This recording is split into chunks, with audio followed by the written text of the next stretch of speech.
On New Year's Eve, most 16-year-old girls are counting down to midnight with their families. I was sitting on a cold metal bench in Atlanta Hartsfield-Jackson Airport, shivering, starving, and completely alone. My stomach had stopped growling hours ago. Now it just ached, a hollow emptiness that matched the one in my chest. The fluorescent lights buzzed overhead. Families rushed past with rolling luggage and excited chatter. Children clutched stuffed animals. Couples held hands. No one looked at me. No one saw the girl curled up in the corner near gate B12 trying to disappear into the wall. Then a shadow fell across my feet. I looked up to find an older man standing a few feet away. Maybe 60. Gray beard streaked with white. A worn olive jacket that had seen better decades. Boots with holes near the toes. He held out a water bottle, half full, and a sandwich wrapped in crumpled paper. His voice was calm, steady, like he had all the time in the world. "Sit here," he said. "I will handle it." 4 hours later, a man in a $3,000 suit walked toward me. The airline chairman. And he said my name like he had been searching for it his whole life. Before I tell you how I ended up abandoned at 16 with nothing but the clothes on my back, I need you to understand one thing. The people who left me there were my own mother and stepfather. Drop a comment and let me know where you are watching from. I need to know this story is reaching people who understand what it means to be thrown away by the ones who were supposed to protect you. 2 hours before Marcus found me, I was walking back from the bathroom with my small backpack over my shoulder. The gate area for Flight 447 to Los Angeles was nearly empty. A cleaning crew pushed a cart past me. A single businessman typed on his laptop near the window. The departure screen above the desk flashed words that stopped my heart. Flight 447, departed.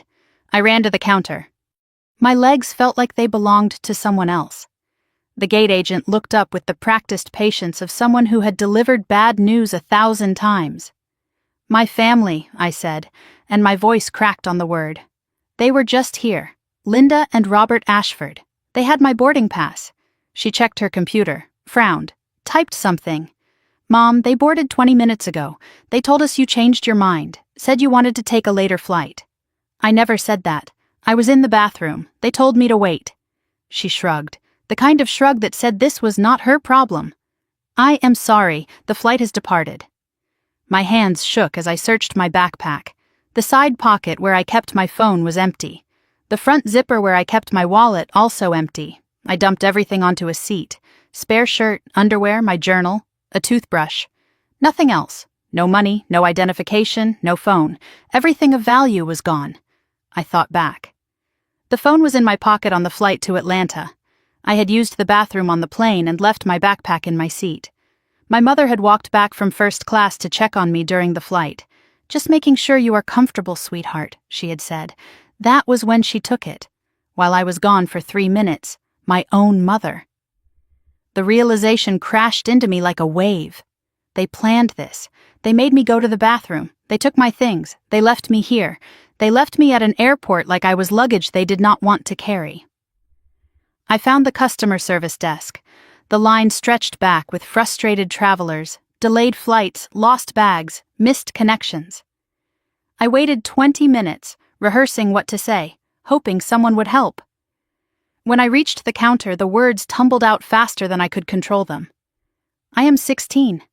My parents left me here. They took my phone and money. I do not know what to do." The agent looked at me with tired eyes. "Do you have identification?" "No, they took everything." "Do you have a number we can call?" I gave her my mother's cell phone. She dialed, waited. Her frown deepened. "This number is not in service. That is impossible. That is my mother's phone." "I am sorry, honey. It does not work." She exchanged a look with her colleague. I recognized that look. I had seen it my whole life. The problem child look, the attention seeker look. "Are you sure your parents left you?" she asked. Maybe there was a miscommunication. There was no miscommunication. They told the gate agent I changed my mind. I did not change my mind. The supervisor arrived. He asked me to repeat my story.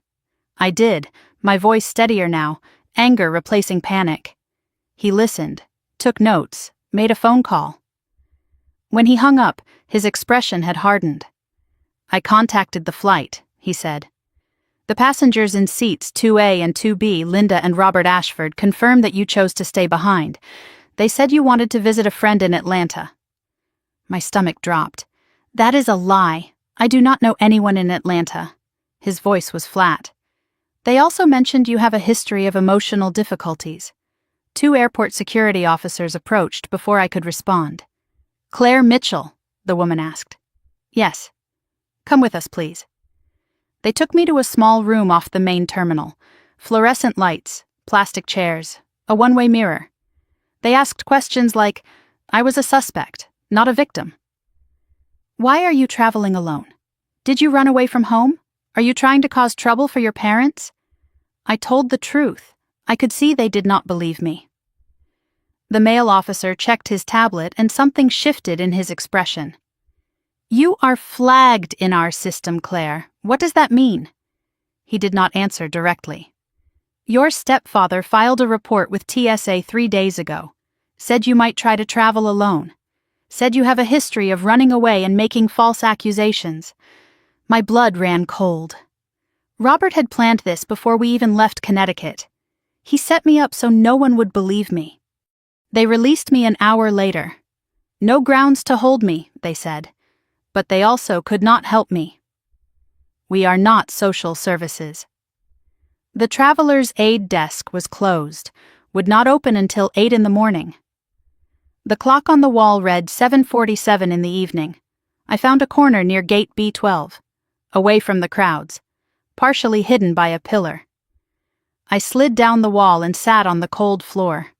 Around me the sounds of a functioning world continued without pause, families reuniting, couples kissing hello, children running to grandparents. Everyone belonged to someone. Everyone except me. I had not cried since I was 12. I learned that tears only made things worse with my mother. But alone on the floor of that airport, I could not stop them. Silent sobs shook my body. I cried for the mother who chose money over her daughter. I cried for the father I lost, or thought I lost, 8 years ago when my mother told me his plane crashed over the ocean. I cried for 16 years of trying to be good enough, trying to earn love that was never real. Through the tears, a memory surfaced.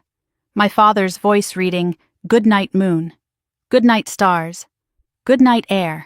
Good night, noises everywhere." I used to believe he was watching over me. Now I wondered if he had ever existed at all, or if that too was just another lie. I do not know how long I sat there. 30 minutes. An hour. The terminal grew quieter as evening flights departed. My tears dried, leaving salt tracks on my cheeks. I stared at the floor, too exhausted to think. Then the shadow fell across me. I flinched, expecting security again. Instead, the older man with the gray beard crouched a few feet away. He did not crowd me, did not threaten, just studied me with eyes that were sharp and clear and unexpectedly kind. "You have been sitting here for 2 hours, he said. "I have been watching. Please leave me alone. Whoever left you here, they are not coming back. You know that, do you not?" I could not argue. I had no strength left. He reached into his battered backpack and pulled out the water bottle and the sandwich. "Eat first, then we talk." Every warning I had ever heard about strangers screamed in my head. But I was starving. I was alone. I had no other options. I took the water, drank slowly, took the sandwich. Peanut butter on white bread slightly squished. It tasted like survival. He settled a few feet away, giving me space. "My name is Marcus. I used to work here. Long time ago." "Why are you helping me?" He looked at me with an expression I could not name. Something broken but still burning behind his eyes. "Because you remind me of someone I failed to help once. And I made a promise I would never let that happen again." I noticed a leather bracelet on his wrist, worn, cracked with age. 2 initials were carved into the leather. E.M. The same initials as my father. Ethan Mitchell. Before I could ask about it, Marcus stood and offered his hand. I know people here, people who owe me, people who can access systems the regular staff cannot touch. Why would you do this for me? Because I know what it is like to be thrown away. And because I think someone important is looking for you. He walked toward a staff-only door, knocked a pattern, and was led inside. I waited alone, heart pounding. 20 minutes later, the door opened. A woman in an airline uniform stepped out. Her face was pale. Her hands trembled. She looked at me and spoke 2 words that changed everything. "Are you Claire Mitchell?" I nodded. Her voice shook. "Someone very high up wants to see you. They are sending a car." I did not know it then. But the next 4 hours would change everything I believed about my family, my father, and the mother who tried to erase me from existence. To understand why my mother abandoned me at an airport, you need to understand the family I grew up in, or rather, the family I was never really part of. I sat in that terminal waiting for whoever was coming, my mind drifting back through years of memories I had tried so hard to bury. Marcus had disappeared behind the staff door. The airline woman watched me with nervous eyes, refusing to answer my questions about who she had called. If I was going to make sense of what was happening, I needed to go back to the beginning. My earliest memories are warm. A house in Virginia, small but filled with light. My father, Ethan Mitchell, tall and kind with eyes that crinkled when he smiled. He always smelled like coffee and something else. Pine, maybe, or airplane fuel. He worked long hours building his company, but he always made time for bedtime stories. Every single night without fail, we read Goodnight Moon together. I would curl up against his chest and listen to his deep, steady voice. Goodnight stars, goodnight air, goodnight noises everywhere. That voice meant safety. That voice meant home. My mother was different then, softer. She laughed easily and made pancakes on Sunday mornings and sang me to sleep when I had nightmares. I remember her brushing my hair before school, gentle strokes that made me feel loved. That mother existed. I have to believe she did. Because otherwise, I spent my whole childhood loving a ghost. I was 8 years old when everything changed. My mother sat me down in the living room one afternoon. Her face was strange, pulled tight in a way I had never seen before. "There has been an accident, sweetheart," she said. "Daddy's plane went down." I remember the words, but not the feeling. It was like my brain refused to process what she was telling me. I kept waiting for her to smile and say she was joking. She never did. There was no funeral. My mother said the crash happened over the ocean, no body recovered, nothing to bury. "We have to be strong now," she told me. "It is just you and me." Within months, my mother changed. The softness disappeared. The laughter stopped. She hugged me less, talked to me less, looked at me less. I thought it was grief. I thought she was mourning my father the same way I was. I did not know it was the beginning of something else entirely. Years later, I realized she had thrown away every photograph of my father. Not one picture remained in our house. When I asked her about it, her answer was quick and rehearsed. I threw them away. It was too painful to look at him. But I saw something flicker in her eyes when she said it. Not pain. Relief. 2 years after my father died, my mother introduced me to Robert Ashford. He was handsome in a cold way, with expensive suits and a smile that never reached his eyes. "A financial consultant," she said. "Very successful." I was 10 years old and immediately uncomfortable around him. He looked at me the way adults look at furniture they plan to replace. They married 6 months later. Small ceremony, destination wedding in the Caribbean. I was the flower girl. That was the last time I felt included in my mother's life. At the reception, Robert put his hand on my shoulder. It felt possessive, not protective. "Do not worry, Claire," he said. "I will take good care of your mother." He did not say he would take care of me. After the wedding, we moved to a new house in Greenwich, Connecticut. Massive. 6 bedrooms. A pool I was rarely allowed to use. My room was at the end of a long hallway, far from the master bedroom. "For privacy," my mother said. I understood it differently, out of sight, out of mind. Robert established new rules. Dinner at 6 sharp, homework reviewed and graded, curfew strictly enforced.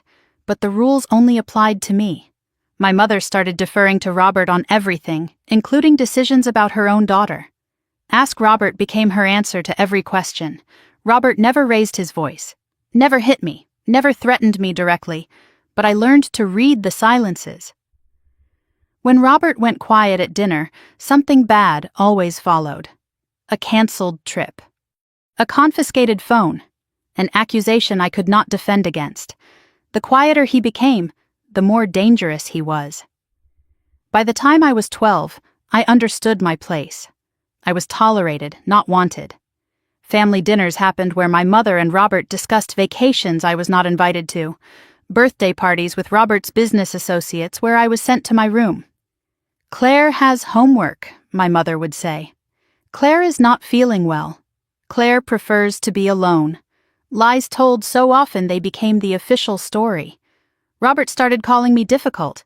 He said it to teachers, to family friends, to my mother. She has been struggling since her father passed. Very emotional, prone to outbursts. I was none of these things, but when an adult repeats something enough, people believe it. Teachers looked at me with pity. Classmates kept their distance. I learned to stop defending myself because no one listened anyway. By 14, I had no close friends. Not because I was unlikable, but because Robert controlled my schedule. No sleepovers because they were too disruptive. No after-school activities because they were a waste of money. No phone calls because they were distracting. "Focus on your studies, Claire," Robert would say. "That is what your father would have wanted." He always invoked my dead father when he wanted me to obey. It worked every time. At 15, I asked to see a therapist. Robert agreed immediately. "Excellent idea," he said. The therapist turned out to be Robert's friend from the country club. After 3 sessions, she told my mother that I had attachment issues, that I was creating problems for attention. I never went back. One night around that time, I walked past Robert's study and heard him on the phone. His voice was sharp, impatient. "She is almost 18. We need to move faster." Silence. Then, "The trust fund transfers when she is of age, if we do not act before then." The door opened suddenly. Robert saw me in the hallway. He smiled, but his eyes did not. "Eavesdropping is rude, Claire. Go to bed." I was 16 when I found the box, hidden in the basement behind old Christmas decorations. Inside were documents, legal papers with my father's name on every page. Mitchell Family Trust, established for Claire Elizabeth Mitchell. The value listed made my hands shake. $12 million. Beneficiary, me, upon reaching age 18. Trustee, Linda Mitchell Ashford, my mother. My father had left me everything, $12 million waiting for me. And my mother had never mentioned it. Not once in 8 years. I brought the papers upstairs and confronted her. Her face went white, then red, then carefully controlled. "Where did you find those?" she demanded. "In the basement. Dad left me money." "Why did you not tell me?" She snatched the documents from my hands. "Because you are a child. You would not understand." "I am 16. I can understand money." Her voice turned cold. "These are adult matters, Claire. Robert and I are managing the trust for your benefit." "Then why did I not know it existed?" "Because you do not need to. Not yet." The documents disappeared after that. I searched the house 3 times. Nothing. When I asked again, my mother looked at me like I was crazy. "I do not know what you're talking about." Robert smiled at dinner that night. "Claire has such a vivid imagination," he said. 3 days later, I noticed something else missing. The small box of my father's belongings that I had kept hidden in my closet for 8 years. His old watch, his faded wallet, the photographs I had managed to save. All of it gone. It was like Ethan Mitchell had never existed at all. 1 week before the airport, my mother announced a family vacation. Los Angeles. Just the 3 of us. I wanted to believe it was real. I wanted to believe she still loved me somewhere underneath all the coldness. The night before we left, I heard her laughing downstairs with Robert. A real laugh, the kind I had not heard in years. I crept to the top of the stairs and listened. By this time next week it will all be done, Robert said. Finally, my mother replied. I have waited long enough. I went back to my room and told myself it meant nothing. I wanted so badly for it to mean nothing. The staff door swung open, pulling me back to the present. Marcus stepped out, followed by a woman I did not recognize. She was not airline staff. She wore a blazer and carried a leather briefcase. Her eyes found me immediately, sharp and searching. Claire Mitchell? Yes. She did not smile. My name is Denise Carter. I need to ask you some questions about your father. My heart stopped. My father is dead. Denise's expression did not change. That is what we need to talk about. Denise Carter stood before me with her briefcase and her sharp eyes, asking questions about my father. But before I could answer, before I could process what she meant, she held up her hand. First, I need you to tell me exactly what happened. Start from the beginning of the trip. Every detail matters. I took a breath and went back to 3 days ago. The trip that was supposed to bring my family together. The trip that turned out to be a trap designed with surgical precision. It was a Tuesday morning. I came downstairs to find my mother and Robert already at the breakfast table. This was unusual. Robert always left for work by 6. My mother rarely woke before 9. But that morning there was fresh coffee, eggs, orange juice, a real breakfast. My mother smiled at me, and it was not her tight, practiced smile. Something warmer. Sit down, Claire, she said. We have wonderful news. Robert set down his phone, which was also unusual because he never stopped checking it. We have been talking, Claire, about family, about how distant we have all become. I said nothing. I had learned that silence was safer. My mother reached across the table and touched my hand. We are taking a trip, Los Angeles, just the 3 of us. I could barely believe what I was hearing. All of us, a real family vacation. Robert smiled. I have already booked the flights. We leave Saturday. And the hotel? The Beverly Hills Hotel, 5 stars. You will have your own room. Something loosened in my chest. Maybe things were finally changing. Maybe my mother still loved me somewhere underneath all the coldness. Maybe this was her way of trying again. As I stood to clear my plate, I caught my mother and Robert exchanging a glance. Quick, loaded, meaningful. Robert gave an almost imperceptible nod. My mother's smile tightened for just a moment before returning to warmth. I told myself it was nothing. I wanted so badly for it to be nothing. The days before the trip passed in a blur of cautious hope. On Wednesday, I floated through school imagining beaches and palm trees and meals where my mother actually looked at me when I spoke. At home that evening, I found her packing in the master bedroom, designer luggage, new clothes with tags still attached, 3 large suitcases for a 5-day vacation. It seemed like a lot, but I did not question it. On Thursday, Robert worked from home. He spent hours in his study with the door locked. I heard the printer running constantly. At dinner, he was distracted, checking his phone every few minutes. My mother filled the silence with chatter about restaurants we would try and beaches we would visit. When I asked about the itinerary, Robert looked up sharply. Do not worry about that. We will handle the details. On Friday, the day before we were supposed to leave, I came home from school to find a stranger in the living room, a man in a gray suit with silver hair and a briefcase open on the coffee table. My mother and Robert sat across from him, signing papers. When I walked in, all 3 of them looked up.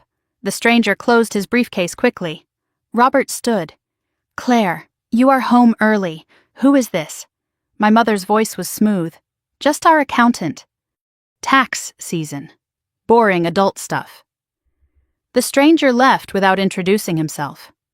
As he passed me in the hallway, a paper slipped from his briefcase. I picked it up to return it, and my eyes caught the letterhead. Morrison and Associates, Estate Planning and Trust Administration. Below that, in bold type, Ree Mitchell Family Trust, Beneficiary Amendment. He snatched it from my hands before I could read more. Thank you, he said coldly, and walked out the door. That night, I packed my small suitcase. I did not have designer luggage like my mother, just a worn duffel bag from middle school. I packed carefully. Clothes for warm weather, my journal, and a photograph of my father I had found hidden in an old book. The photo was creased and faded. My father holding baby me, both of us smiling. I tucked it into my journal where my mother could not find it. At 9 that night, Robert knocked on my door and entered without waiting. He carried a clipboard and pen. "Claire, I need to verify some travel information." He asked for my full legal name, Claire Elizabeth Mitchell, my date of birth, March 15th, 2009. Then he asked for my social security number. "Why do you need that?" His smile did not reach his eyes. "TSA requirements, new security protocols." I gave him the number. What choice did I have? He wrote it down, nodded once, and left. At the door, he paused. "Get some sleep. Big day tomorrow." I lay in bed, unable to sleep. At 11, I heard laughter from downstairs. My mother's laugh. Genuine and unguarded. The laugh I remembered from childhood. I crept to the top of the stairs and listened. "By this time next week it will all be done," Robert said. Finally, 8 years I have waited. 8 years of playing the devoted mother. Robert's voice dropped lower. "The boarding school in Switzerland is expecting her. No phone access, no internet, no contact with anyone who might ask questions." My mother laughed again. "By the time she is 18, the trust will be empty, and she will have no proof of anything." I pressed myself against the wall, barely breathing. Boarding school, Switzerland. The trust will be empty. They were not taking me on vacation. They were getting rid of me. I fled back to my room on silent feet, heart pounding so hard I thought it might crack my ribs. Saturday morning arrived gray and cold. I had slept maybe 2 hours. My mind raced with everything I had heard. I considered running, but where would I go? To whom? I had no money, no phone that was not monitored, no one who would believe me over my mother and Robert. They were respected in the community. I was the problem child with emotional difficulties. I decided my only option was to play along, gather information, find an opportunity. Robert drove. My mother sat in front. I sat in the back, watching the Connecticut trees blur past. The car was too quiet. My mother made small talk about the weather. I memorized details, the route, the time, the mile markers. At the airport, a skycap took our luggage. 3 large suitcases for my mother and Robert, 1 small duffel for me. My bag was placed on a separate cart. "Why is my bag separate?" Robert did not look at me. Different check-in lines. "Do not worry about it." Inside the terminal, my mother linked her arm through mine, a gesture of motherly affection. It felt like a handcuff. We checked in at the counter. I asked for my boarding pass. The agent handed all 3 passes to Robert. "Here you are, sir. 3 passengers to Los Angeles, connecting through Atlanta." Robert pocketed all 3. "I will hold on to these. Easier to keep track." As we walked toward security, I caught a glimpse of the boarding passes in his hand. His and my mother's were printed on first-class cardstock with gold lettering. Mine was standard paper. Economy class. Seat 42F. Nowhere near them. They were not sitting together with me. They had never planned to sit together with me. The flight to Atlanta was 2 hours. I sat in the back of the plane between 2 strangers while my mother and Robert disappeared into first class. I used the flight to think. I could tell a flight attendant, but tell her what? That my parents were acting strange? I had no proof, just a conversation overheard in the dark. We landed in Atlanta at 4 in the afternoon, 3-hour layover before the Los Angeles connection. My mother and Robert met me at the gate. For a moment, everything seemed normal. Robert bought sandwiches. My mother scrolled her phone. I watched them, looking for cracks in the performance. At 5:30, Robert's phone buzzed. He checked it, showed the screen to my mother. Both of them stood. My mother turned to me with that warm, false smile. "Sweetheart, I spilled coffee on your jacket this morning. I just noticed." I looked down. There was no stain. I do not see anything. Robert stepped in. It is on the back. You should go to the bathroom and clean it. We will wait right here. Every instinct screamed danger, but my mother's hand was on my shoulder, guiding me up. Go on. We are not going anywhere. The bathroom was 50 feet away, then 100. I pushed through the door, checked my jacket. No stain, nothing. I splashed water on my face and stared at my reflection. 5 minutes passed. I walked back to the gate. The seats were empty. My mother and Robert were gone. I ran to the desk. The screen above flashed Flight 447 to Los Angeles. Now boarding. The gate agent looked up. My parents, I gasped. They were just here. She checked her screen, frowned. The Ashfords? They boarded 10 minutes ago. They said you changed your mind. Through the window, I watched the plane pull away from the jetway. My mother was on that plane. My stepfather was on that plane. My passport, my phone, my money, everything was on that plane. And I was alone in an airport 1,000 miles from home with nothing but the clothes on my back and a truth no one would believe. The gate agent's words echoed in my head. They said you changed your mind. I stood frozen, staring at the empty jetway, watching the plane taxi away through the window. Navigation lights blinked in the gathering dusk. My mother was on that plane, moving, leaving, gone. My legs gave out. I grabbed the counter to stay upright. My chest tightened until I could barely breathe. The terminal noise faded to static, families laughing, announcements overhead. All of it distant, like sounds from another world. A child ran past, clutching a stuffed bear.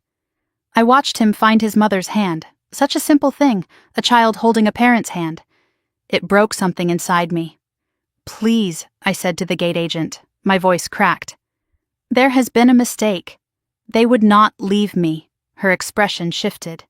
Pity mixed with suspicion. I recognized the combination. I am sorry, honey. The flight has departed. Is there someone I can call for you? I opened my mouth to give my mother's number. Then I remembered. I did not have a phone. I did not have anything. My hands shook as I searched my backpack again. The side pocket where I always kept my phone, empty. The front zipper where I always kept my wallet, empty. I dumped everything onto a seat for the second time, hoping I had somehow missed something. Spare shirt, underwear, journal, toothbrush, nothing else. I thought back through the day, reconstructing the crime. The phone was in my pocket on the flight to Atlanta. I had used the bathroom during the flight and left my backpack in my seat. My mother had walked back from first class to check on me. Just making sure you are comfortable, sweetheart. That was when she took it. While I was gone for 3 minutes, my own mother had stolen my lifeline. The wallet was harder to trace. I had seen it at the house that morning, in my bag. But Robert had carried my bag to the car. Robert had loaded it in the trunk. He had hours alone with my belongings. They had planned every detail, every single one. And the passport. I had never held my own passport. Robert kept all the travel documents for safekeeping, he said. Without identification, I could not prove who I was. I was a 16-year-old girl with no identity, stranded in an airport 1,000 miles from anything familiar. As I repacked my backpack with trembling hands, I noticed something I had missed before. My journal. The lock had been broken. Pages were torn out. I flipped through frantically, searching for the entries I had written about overhearing Robert's phone call, about the trust fund documents, about my suspicions. All of them were gone. They had read my journal. They knew I knew, and they had destroyed the evidence. I found the airline customer service desk. A long line of frustrated travelers stretched back from the counter. Delayed flights, lost luggage, missed connections, normal problems, solvable problems. I waited 20 minutes, rehearsing what to say, hoping someone would help me. When I reached the counter, the words tumbled out. I am 16 years old. My parents left me here. They took my phone and my money. I do not know what to do. The agent was a tired woman with graying hair. Do you have identification? No. They took everything. Do you have a number we can call? I gave her my mother's cell phone number. She dialed, waited, frowned. This number is not in service. That is impossible. That is my mother's phone. I am sorry, honey. The number does not work. She exchanged a look with her colleague. I knew that look. The problem child look. The attention seeker look. I had seen it my whole life. Are you sure your parents left you? Maybe there was a miscommunication. There was no miscommunication. They told the gate agent I changed my mind. I did not change my mind. The supervisor arrived. A man in his 50s with an official badge and an official frown. He asked me to repeat my story. I did, my voice steadier now, anger replacing panic. He listened, took notes, made a phone call. When he hung up, his expression had hardened. I contacted the flight. The passengers in seats 2A and 2B, Linda and Robert Ashford, confirmed that you chose to stay behind. They said you wanted to visit a friend in Atlanta. My stomach dropped. That is a lie. I do not know anyone in Atlanta. His voice was flat. They also mentioned you have a history of emotional difficulties. The supervisor studied me with an expression I could not read. Then he picked up his phone again and made a second call. This one was quieter. He cupped his hand over the receiver. When he hung up, something in his demeanor had shifted. He was no longer dismissive. He was nervous. Wait here, he said. Someone from security needs to speak with you. He would not meet my eyes. 2 airport security officers approached minutes later, a man and a woman, both in uniform. Claire Mitchell? Yes, come with us, please. It was not a request. They took me to a small room off the main terminal. Fluorescent lights, plastic chairs, a one-way mirror on the wall. I sat alone for 10 minutes before the officers entered. They did not offer water. They did not offer comfort. They offered questions. State your full name. Claire Elizabeth Mitchell. Date of birth? March 15, 2009. Current address? I gave them the Connecticut address. And you claim your parents abandoned you here? I do not claim it. It happened. The female officer leaned forward. We see this a lot, Claire. Kids who want attention. Kids who run away and then make up stories. I did not run away. They left me. Then why would they tell the flight crew you chose to stay? Because they are lying. Parents do not usually lie about their children. I wanted to scream. My parents are not usual. The male officer checked his tablet, scrolled through something. His expression shifted. You are flagged in our system, Claire. What does that mean? He did not answer directly. Your stepfather filed a report with TSA 3 days ago. Said you might try to travel alone. Said you have a history of running away and making false accusations. My blood ran cold. Robert had planned this before we even left Connecticut. He had set me up so no one would believe a word I said. The female officer stood.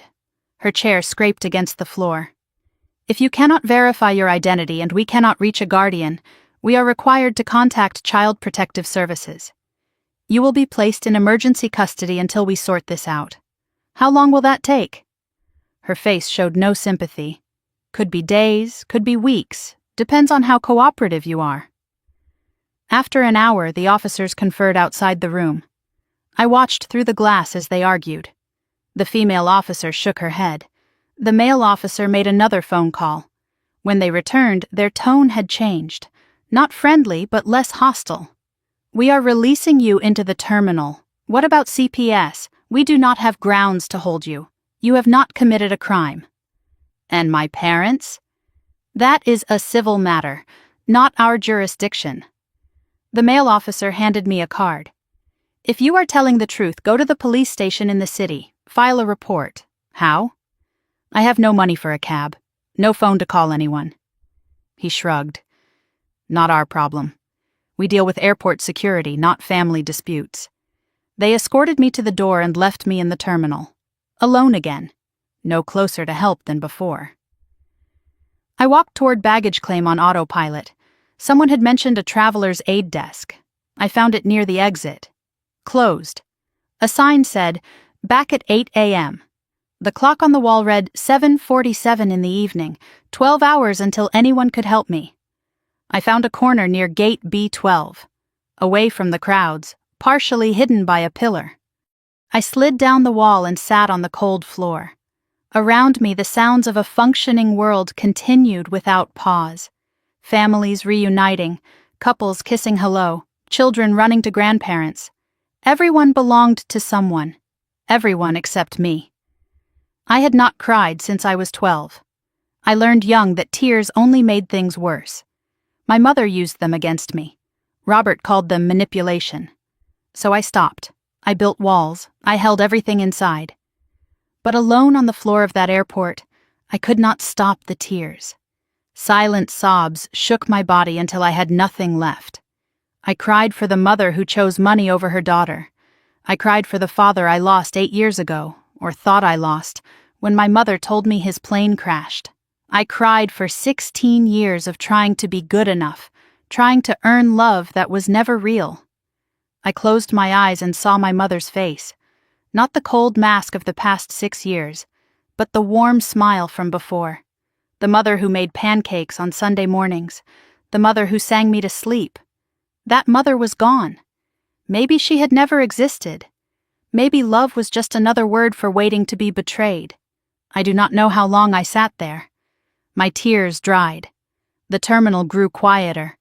I stared at the floor, too exhausted to think. Then a shadow fell across me. I flinched, expecting security again. Instead, an older man stood a few feet away. Gray beard streaked with white, worn olive jacket, boots with holes, a battered backpack over one shoulder. He did not look threatening. He looked tired. He looked kind. "You have been sitting here for 2 hours. I have been watching." My voice was hoarse. "Please leave me alone." He did not move. "Whoever left you here, they are not coming back. You know that, do you not?" I had no strength to argue.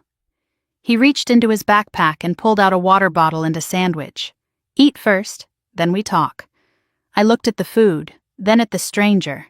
Every warning I had ever heard screamed in my head. But I was starving. I was alone.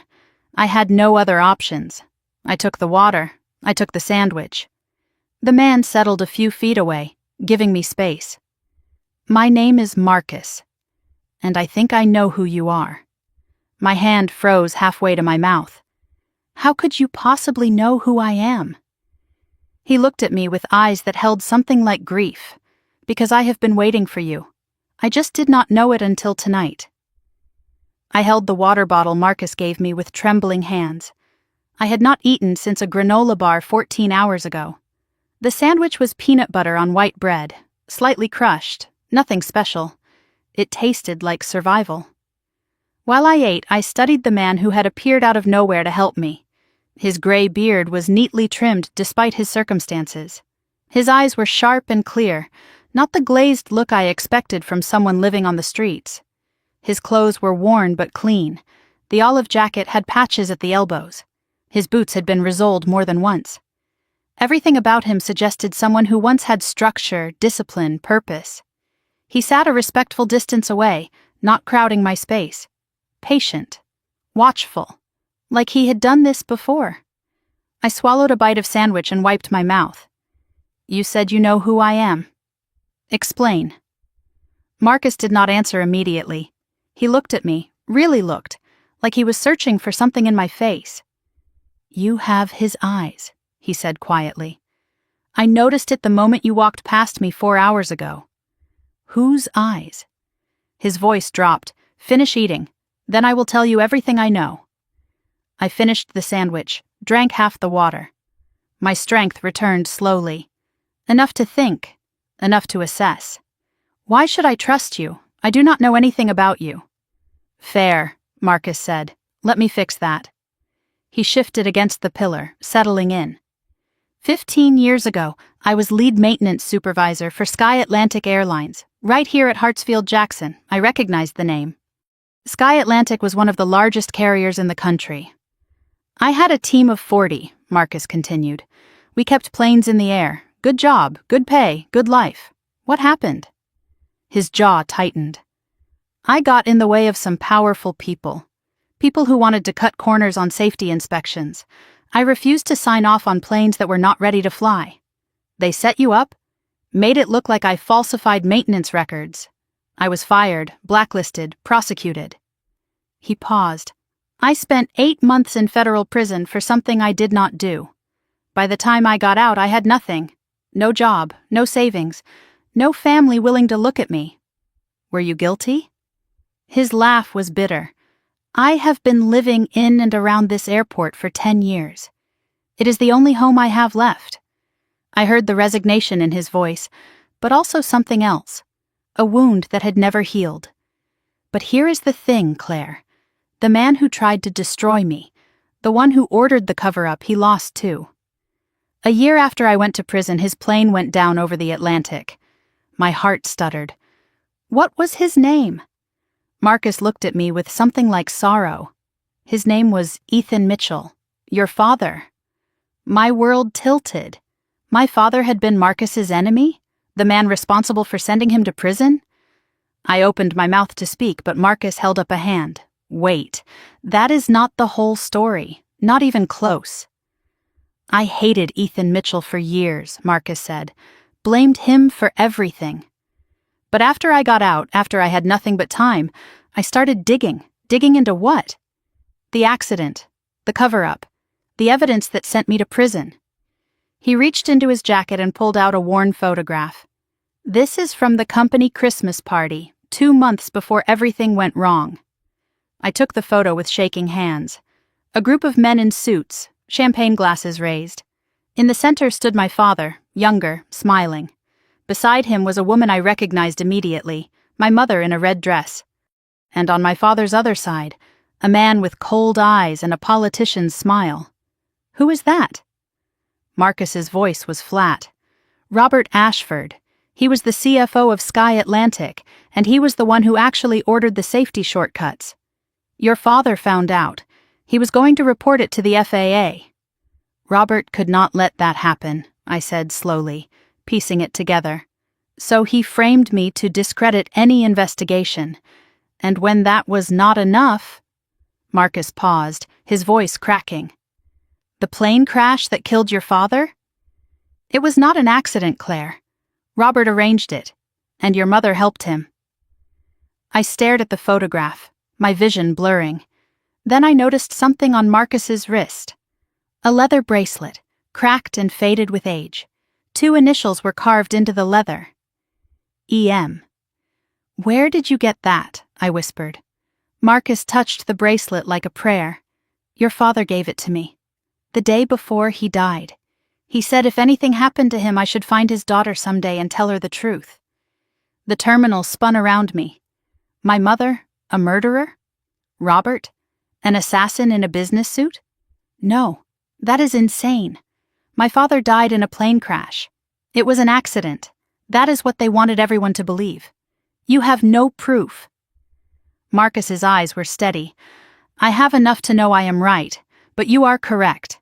I cannot prove it. Not yet. My mind raced, connecting dots I had never seen before. My mother's coldness after my father died. The rapid remarriage to Robert. His control over everything in our lives. The trust fund, the documents, the boarding school in Switzerland. They are not just trying to steal my money, I said. They are trying to get rid of me. Marcus nodded slowly. You are the last loose end. The only person who could ever ask questions about your father's death.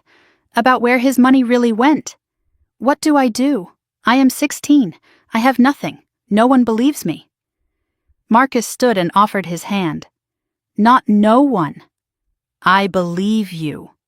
And I know someone who can help. Who? Someone who has been waiting a long time for proof that Ethan Mitchell's death was not an accident. Someone with access to systems, records, things I cannot touch. I hesitated. Every instinct screamed caution. But I had no other options. I took his hand. Marcus led me through the terminal, away from the crowds. We reached a door marked Authorized Personnel Only. He knocked a pattern, 3 short, 2 long. The door opened a crack. An eye peered through. Marcus, what are you doing here? I need to see Denise. Tell her it is urgent. Tell her it is about the Mitchell case. The door closed. Footsteps retreated. The Mitchell case? I asked. Marcus kept his voice low. After your father's plane went down, there was an internal investigation. It was shut down fast. Robert had connections, but some people never stopped looking. Denise? She was my assistant supervisor. She believed me when no one else did. She has spent 10 years collecting evidence, waiting for the right moment. 5 minutes passed, then 10. Finally, the door swung wide. A woman stood there, mid-50s, African-American, airport uniform crisp and pressed. Her name tag read, Denise Carter, Operations Manager. Her face was composed, but her eyes were sharp and searching. She looked at me and her breath caught. My God, you look just like him. Denise's hands trembled as she ushered us inside. She led us down a long corridor past offices and break rooms. At one point she stopped, turned, and stared at me like she was seeing a ghost. I am sorry, she whispered. It is just... I watched him die on a radar screen, and now his daughter is standing in front of me. She wiped her eyes and kept walking. Her office was small, cluttered with files and monitors and aviation charts. She gestured for me to sit. Tell me everything, from the beginning. I told her my story, the abandonment, the theft of my phone and wallet, the security interrogation. The TSA flag Robert had filed. Denise typed as she listened, accessing systems I could not see. You are right, she said finally. You are flagged in the system, but it is not a standard runaway alert. What is it? She frowned at her screen. It is a restricted access flag, placed by someone with federal-level clearance. Robert? No, Robert does not have that kind of access. This came from higher up. Marcus leaned forward. Who? Denise shook her head. I cannot see the source. It is locked behind security protocols I cannot breach. But here is what does not make sense, she continued. The flag was not placed to find you. It was placed to protect you. My confusion deepened. Protect me? From who? Denise pulled up another screen. There is a notation attached. It says, if subject is located, contact immediately. Priority 1. Contact who? Denise hesitated, then met my eyes. The chairman of Sky Atlantic Airlines. My mind reeled. Sky Atlantic. The company my father built, the company Robert supposedly destroyed him to control. Why would the chairman want to find me?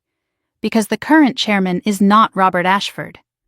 Robert was forced out 3 years ago after a financial scandal. The current chairman... Denise stopped, looked at Marcus, then back at me. I think you need to see this for yourself. She picked up her phone and hesitated. If I make this call, there is no going back. Whoever is on the other end of that flag, they will come here. Tonight. Who is the chairman? Marcus answered before Denise could speak. We do not know. After Robert was removed, someone bought the company through a series of shell corporations. No one knows who is really in charge. But they want to find me. They have been looking. Denise nodded. For years, apparently. The flag was placed 8 years ago, right after your father died. 8 years.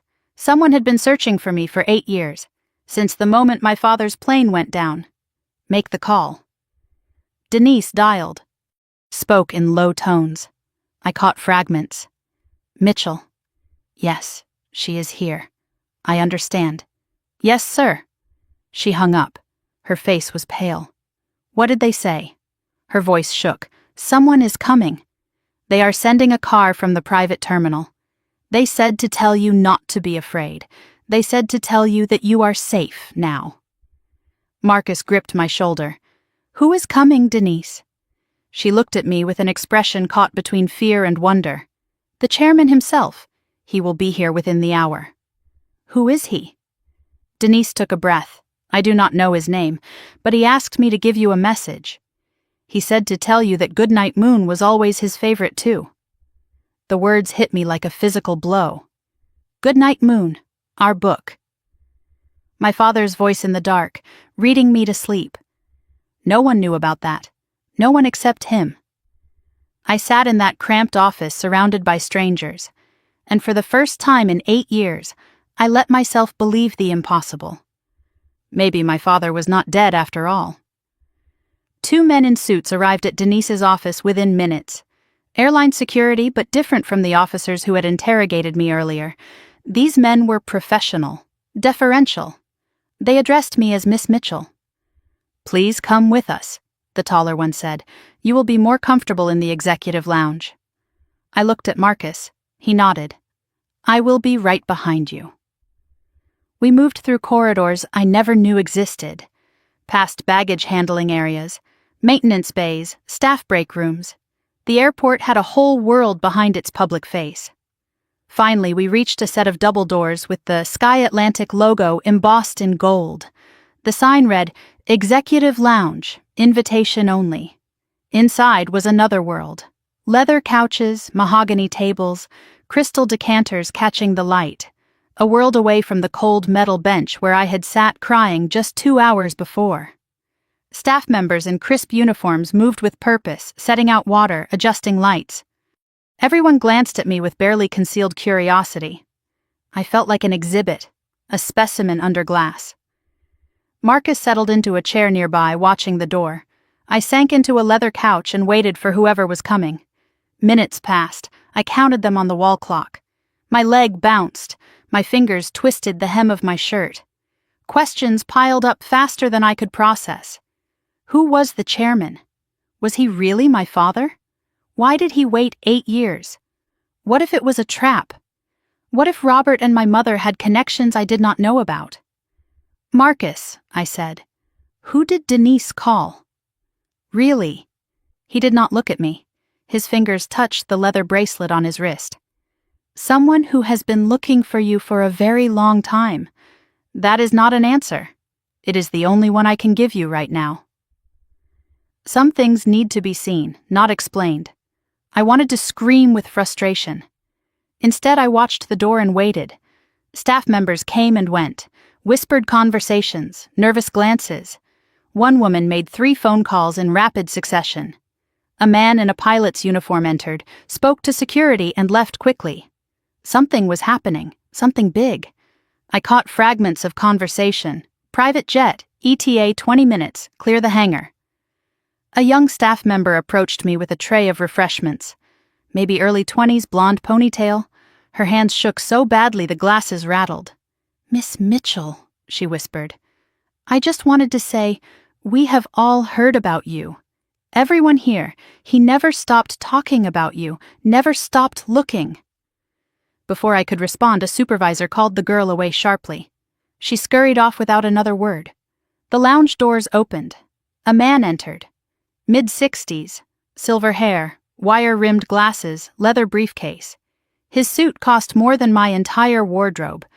He moved with the confidence of someone accustomed to controlling rooms. His eyes found me immediately, assessing, calculating, then softening. "Claire Mitchell." "My name is Thomas Harrington. I am an attorney with Morrison and Associates."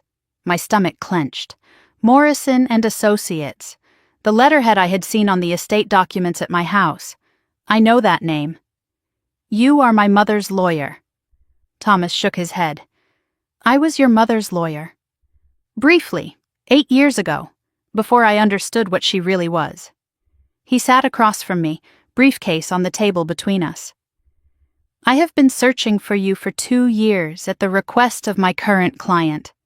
Your mother made that exceptionally difficult. Who is your client? You will meet him shortly. First, I need to verify some information." He pulled out a legal pad and pen. Questions began.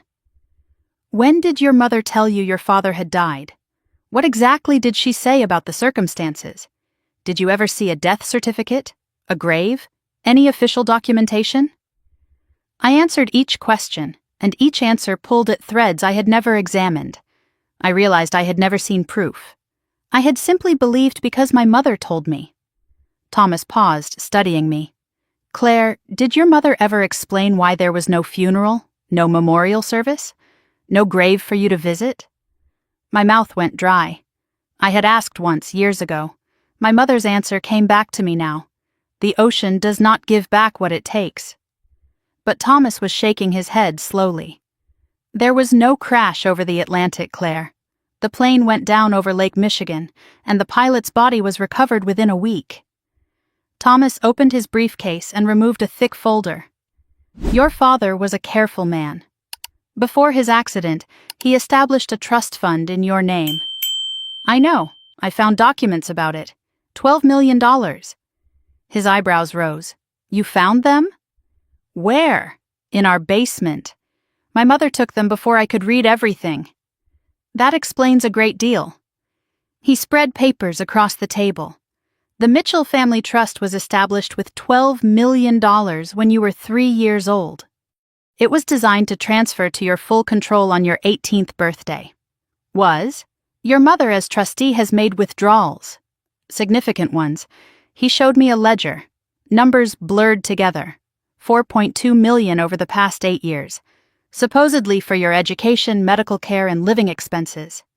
I laughed bitterly. I went to public school. I have never been to a doctor except for required checkups. I do not have a car. I barely have clothes that fit. Thomas nodded grimly. We know. The money went elsewhere. Real estate in Robert's name. Offshore accounts. A lifestyle your mother felt she deserved. What is left? Approximately $7.8 million. Which your mother planned to drain completely before your 18th birthday. That is why they left me at the airport. Partly. But there is more. Much more. Thomas leaned forward, his voice dropping. Claire, we intercepted communications between your mother and a boarding school in Geneva. Very exclusive, very private, and very skilled at making students disappear. My blood ran cold. Disappear? Students who become inconvenient. Children whose families want them removed without the messiness of legal proceedings. Your mother was not just abandoning you, Claire. She was erasing you. Thomas reached into the briefcase again. This time he removed not papers but a photograph. Old, slightly faded. My client asked me to show you this. He said you would understand. I took the photograph with trembling hands. A man in his early 30s, laughing, sunlight on his face. On his shoulders sat a little girl, maybe 4 or 5, arms spread wide like airplane wings, both of them smiling with pure, unguarded joy. The background showed a backyard, a swing set, autumn leaves. I recognized the swing set. The house in Virginia, before everything changed. That is me, yes. And that is... My voice broke. That is my father. I studied the face, the eyes. My eyes, I realized. The same shape, the same color.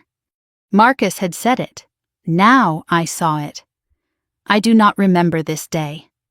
Thomas's voice was gentle. You were 4, but he remembers it. He said it was the happiest day of his life. My vision blurred. I had not cried over my father in years. I thought I had no tears left. But this photograph, this proof of a happiness I could not recall, broke something open. I pressed the photo to my chest and let myself feel everything I had been holding back. Marcus moved to sit beside me. His hand rested on my shoulder. He kept that photo in his wallet for 8 years, he said quietly. Through everything, the accident, the recovery, the years of searching. He told me once that when he found you, he wanted you to see it. To know that nothing, not time, not distance, not your mother's lies, could make him forget his little girl. I wiped my eyes, still clutching the photograph. I do not understand. If my father survived, why did he not find me? Thomas and Marcus exchanged a look. The accident was real, Thomas began. The plane did go down. But your father was pulled from the wreckage, barely alive. He was in a coma for 3 months, Marcus added. By the time he woke up, your mother had already filed for divorce, claimed you as her sole dependent, and moved across the country. Thomas continued. Your mother told the courts that Ethan had abandoned you both, that he was unstable, dangerous.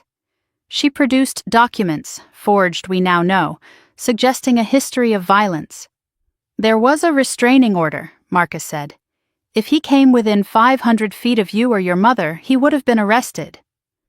My fists clenched. So he just gave up? No. Thomas's voice was firm. He spent every dollar he had fighting her in court.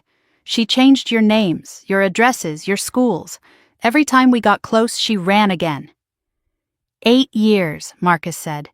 8 years of dead ends and false trails. Until tonight. What changed tonight? Thomas almost smiled.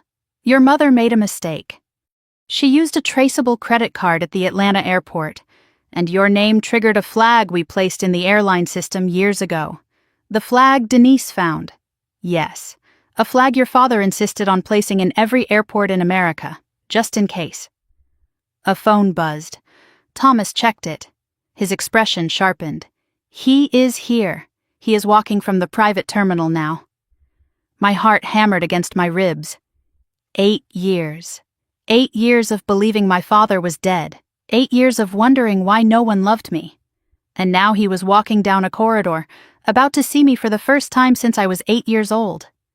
Thomas stood and straightened his tie. Marcus squeezed my shoulder one last time. Denise appeared in the doorway, eyes wet. He is coming. Oh God, he is really coming. I could not move, could not breathe. I stood on legs that felt like water, the photograph still pressed to my heart. Footsteps in the corridor. Slow, deliberate. The door swung inward. A man stepped through, tall, gray at the temples, lines on his face that were not there in the photograph, but the eyes were the same. My eyes. He saw me across the room and stopped. For a moment, neither of us moved. 8 years collapsed into a single breath. Then he spoke, and his voice was exactly as I remembered it. The voice that read, "Good night, moon, in the dark." The voice I heard in my dreams for years after he died. Claire. His voice cracked. My Claire. Thomas stepped forward. Mr. Mitchell, she is here. She is safe. My father did not seem to hear. He crossed the room in 3 strides. Before I could speak, before I could think, his arms were around me. He held me the way he did in the photograph, like I was the most precious thing in the world. I had spent 8 years believing my father was dead, 8 years being told I was unlovable, unwanted, a problem to be managed. And now he was holding me, crying into my hair, whispering my name over and over like a prayer he had been saying for years. In that moment, every lie my mother ever told me shattered like glass. And I understood something I had forgotten. I was worth finding. I was worth fighting for. I was worth 8 years of never giving up. My father held me like I might disappear if he let go. His body shook with silent sobs. I could not move, frozen between disbelief and desperate hope. His arms were real. His heartbeat against my cheek was real. He was real. I breathed in and something unlocked. Coffee and pine. The same smell from my childhood. Suddenly I was 4 years old again, being carried to bed after falling asleep on the couch. The memory was physical, visceral, undeniable. This was my father, not a ghost, not a dream. My father. He pulled back just enough to look at my face. His hands framed my cheeks. Thumbs wiped tears I did not know I was crying. Let me look at you. Let me see you. His voice cracked. You have your mother's face, but your eyes, those are mine. I tried to speak. Nothing came out. 8 years of silence. 8 years of grief. Where do you even begin? They told me you were dead. The words came out broken. They said your plane crashed, over the ocean. They said there was no body. Pain flickered across his face. I know what they told you, and I know what they told me. What do you mean, what they told you? He guided me to a couch and sat beside me, never releasing my hand. Claire, when I woke up from the coma 3 months after the crash, the first thing I asked for was you. And? His voice dropped to a whisper. Your mother told me you were dead. A car accident. 2 weeks after I went into the hospital. She said you died on impact. That she had you cremated before I even woke up. The room tilted. My mother told me my father was dead. She told my father I was dead. Each of us grieving alone for 8 years while she collected the insurance, controlled the trust, and built her new life on our graves. He reached into his jacket and withdrew a folded paper, creased and worn from being handled 1,000 times. She gave me this. Your death certificate. I kept it because I could not let go. He handed it to me. I saw my own name typed in official font. Claire Elizabeth Mitchell, deceased. Cause of death, vehicular trauma. The date was 2 weeks after my father's plane went down. I carried my daughter's death certificate for 6 years, he said, before I discovered it was a forgery.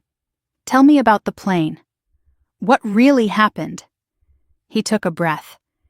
This was a story he had told before, but never to me. It was not an accident. The maintenance logs were falsified. Critical systems were sabotaged. By who? Robert. He was my CFO. I trusted him with everything. The company finances, the expansion plans, the safety protocols. I discovered he had been embezzling for years, millions. I confronted him privately and gave him a chance to return the money and resign quietly. But he did not. No. Instead, he went to your mother. They had been having an affair for months. I did not know. I felt sick. The timeline clicked into place. They decided it was easier to kill me than face prosecution. Robert arranged the sabotage. Your mother provided the alibi. The plane went down over Lake Michigan. The pilot, a man named James, managed to crash land instead of a full impact. He died on impact. I should have died too. But you did not. A fishing boat saw the wreckage. They pulled me out of the water barely breathing. I spent 3 months in a coma in a hospital in Wisconsin. By the time I woke up, your mother had already destroyed both our lives. I thought of all the nights I had lain awake talking to my dead father in the dark, telling him about my day, asking him why he left, begging him to come back. He had been alive the whole time, in a hospital bed, then searching, always searching. Every whispered prayer I sent into the darkness, he had been trying to answer. When I found out you were alive, my father continued, that the death certificate was fake, I hired every investigator I could find. How did you find out? His expression hardened. A private detective tracked down the funeral home your mother claimed she used. There was no record, no cremation, no body, no Claire Mitchell. That was 6 years ago? Yes, and every day since then I have been looking for you. Thomas spoke from across the room. We tracked 14 different identities over 6 years. 14 names, 14 addresses. Each time we located her, she was already gone. My father's hand tightened on mine. She knew I was looking. She was always one step ahead. So, what changed? How did you find me tonight? Marcus stepped forward. That would be me. I looked at the homeless man who had given me a sandwich and led me to Denise and set all of this in motion. I recognized your eyes the moment you sat down in that terminal. I have been carrying a photo of you for 10 years. He pulled out a worn photograph. Me at age 6 with a gap-toothed smile sitting on a swing. Your father gave this to me the day before his plane went down. He said if anything ever happened to him, I should watch over you. I stared at Marcus, reprocessing everything. But you said my father was your enemy. You said he sent you to prison. Marcus shook his head slowly. I thought he did. For years I believed Ethan had betrayed me. But the evidence that sent me to prison was planted by Robert. Your father was framed too. We were both his victims. I only learned the truth after Ethan woke up and started fighting back. My father took over. Marcus was my best maintenance supervisor. When Robert started cutting corners on safety, Marcus refused to sign off on compromised aircraft. So Robert framed him to get him out of the way. Yes, and I believed the evidence. I testified against Marcus at his trial. Marcus's voice was quiet. He did not know. None of us knew what Robert was really doing. When I woke up from the coma and started investigating, my father said, I found the real documents, the forged signatures, the falsified records. All of it pointed to Robert. I found Marcus in Atlanta 3 years ago, living in the airport where he used to work. I tried to apologize to explain. Marcus interrupted. And I did not want to hear it. Not at first. I had spent too many years hating him, but he kept coming back, kept showing me evidence, kept asking me to help find his daughter. My father's voice broke. I told him everything. About Claire, about the fake death certificate, about your mother's lies. Marcus looked at me. I could not save myself, but I could help save you. So I stayed at this airport, watched, waited, hoping that someday, somehow you would pass through. And tonight, after 10 years, I finally kept my promise to your father. Thomas had been silent, but now he moved to stand beside my father. His hand rested briefly on my father's shoulder. A gesture of solidarity that spoke of years of shared struggle.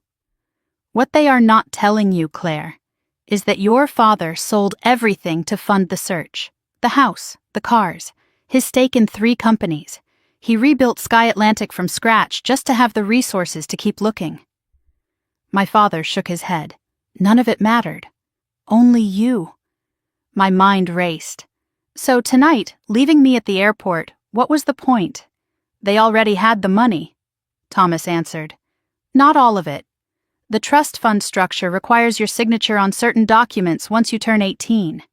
Without you, they can drain the remaining funds, but they cannot access the principal legally. They wanted me gone before I could claim anything. Worse than that. Thomas's face was grim.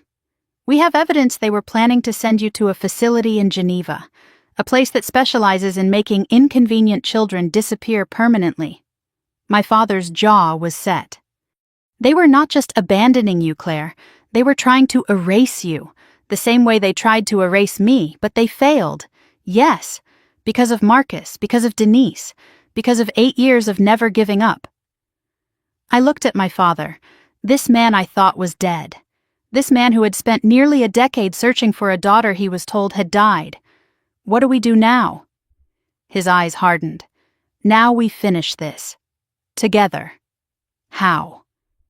Your mother and Robert landed in Los Angeles 2 hours ago. They think their plan worked. They think you are stranded, alone, about to be picked up by the boarding school's people. But I am not. No, you are with me. And by tomorrow morning, they are going to know exactly how badly they miscalculated. The VIP lounge had grown quiet. Staff had retreated. Only my father, Marcus, Thomas, and Denise remained. My father turned to face me fully. I know you have questions, hundreds of them. I have 8 years of your life to catch up on, 8 birthdays I missed, 8 years of not being there when you needed me. I cannot change what happened. I cannot give you back the childhood they stole from both of us. His hands gripped mine. But I can promise you this. From this moment forward, you will never be alone again. You will never be abandoned. You will never wonder if someone loves you. How do I know this is real? How do I know you will not disappear again? He reached into his pocket and pulled out the leather bracelet. The one Marcus had been wearing. Marcus kept this safe for 10 years. Now it belongs to you. I saw the initials carved into the worn leather. E.M.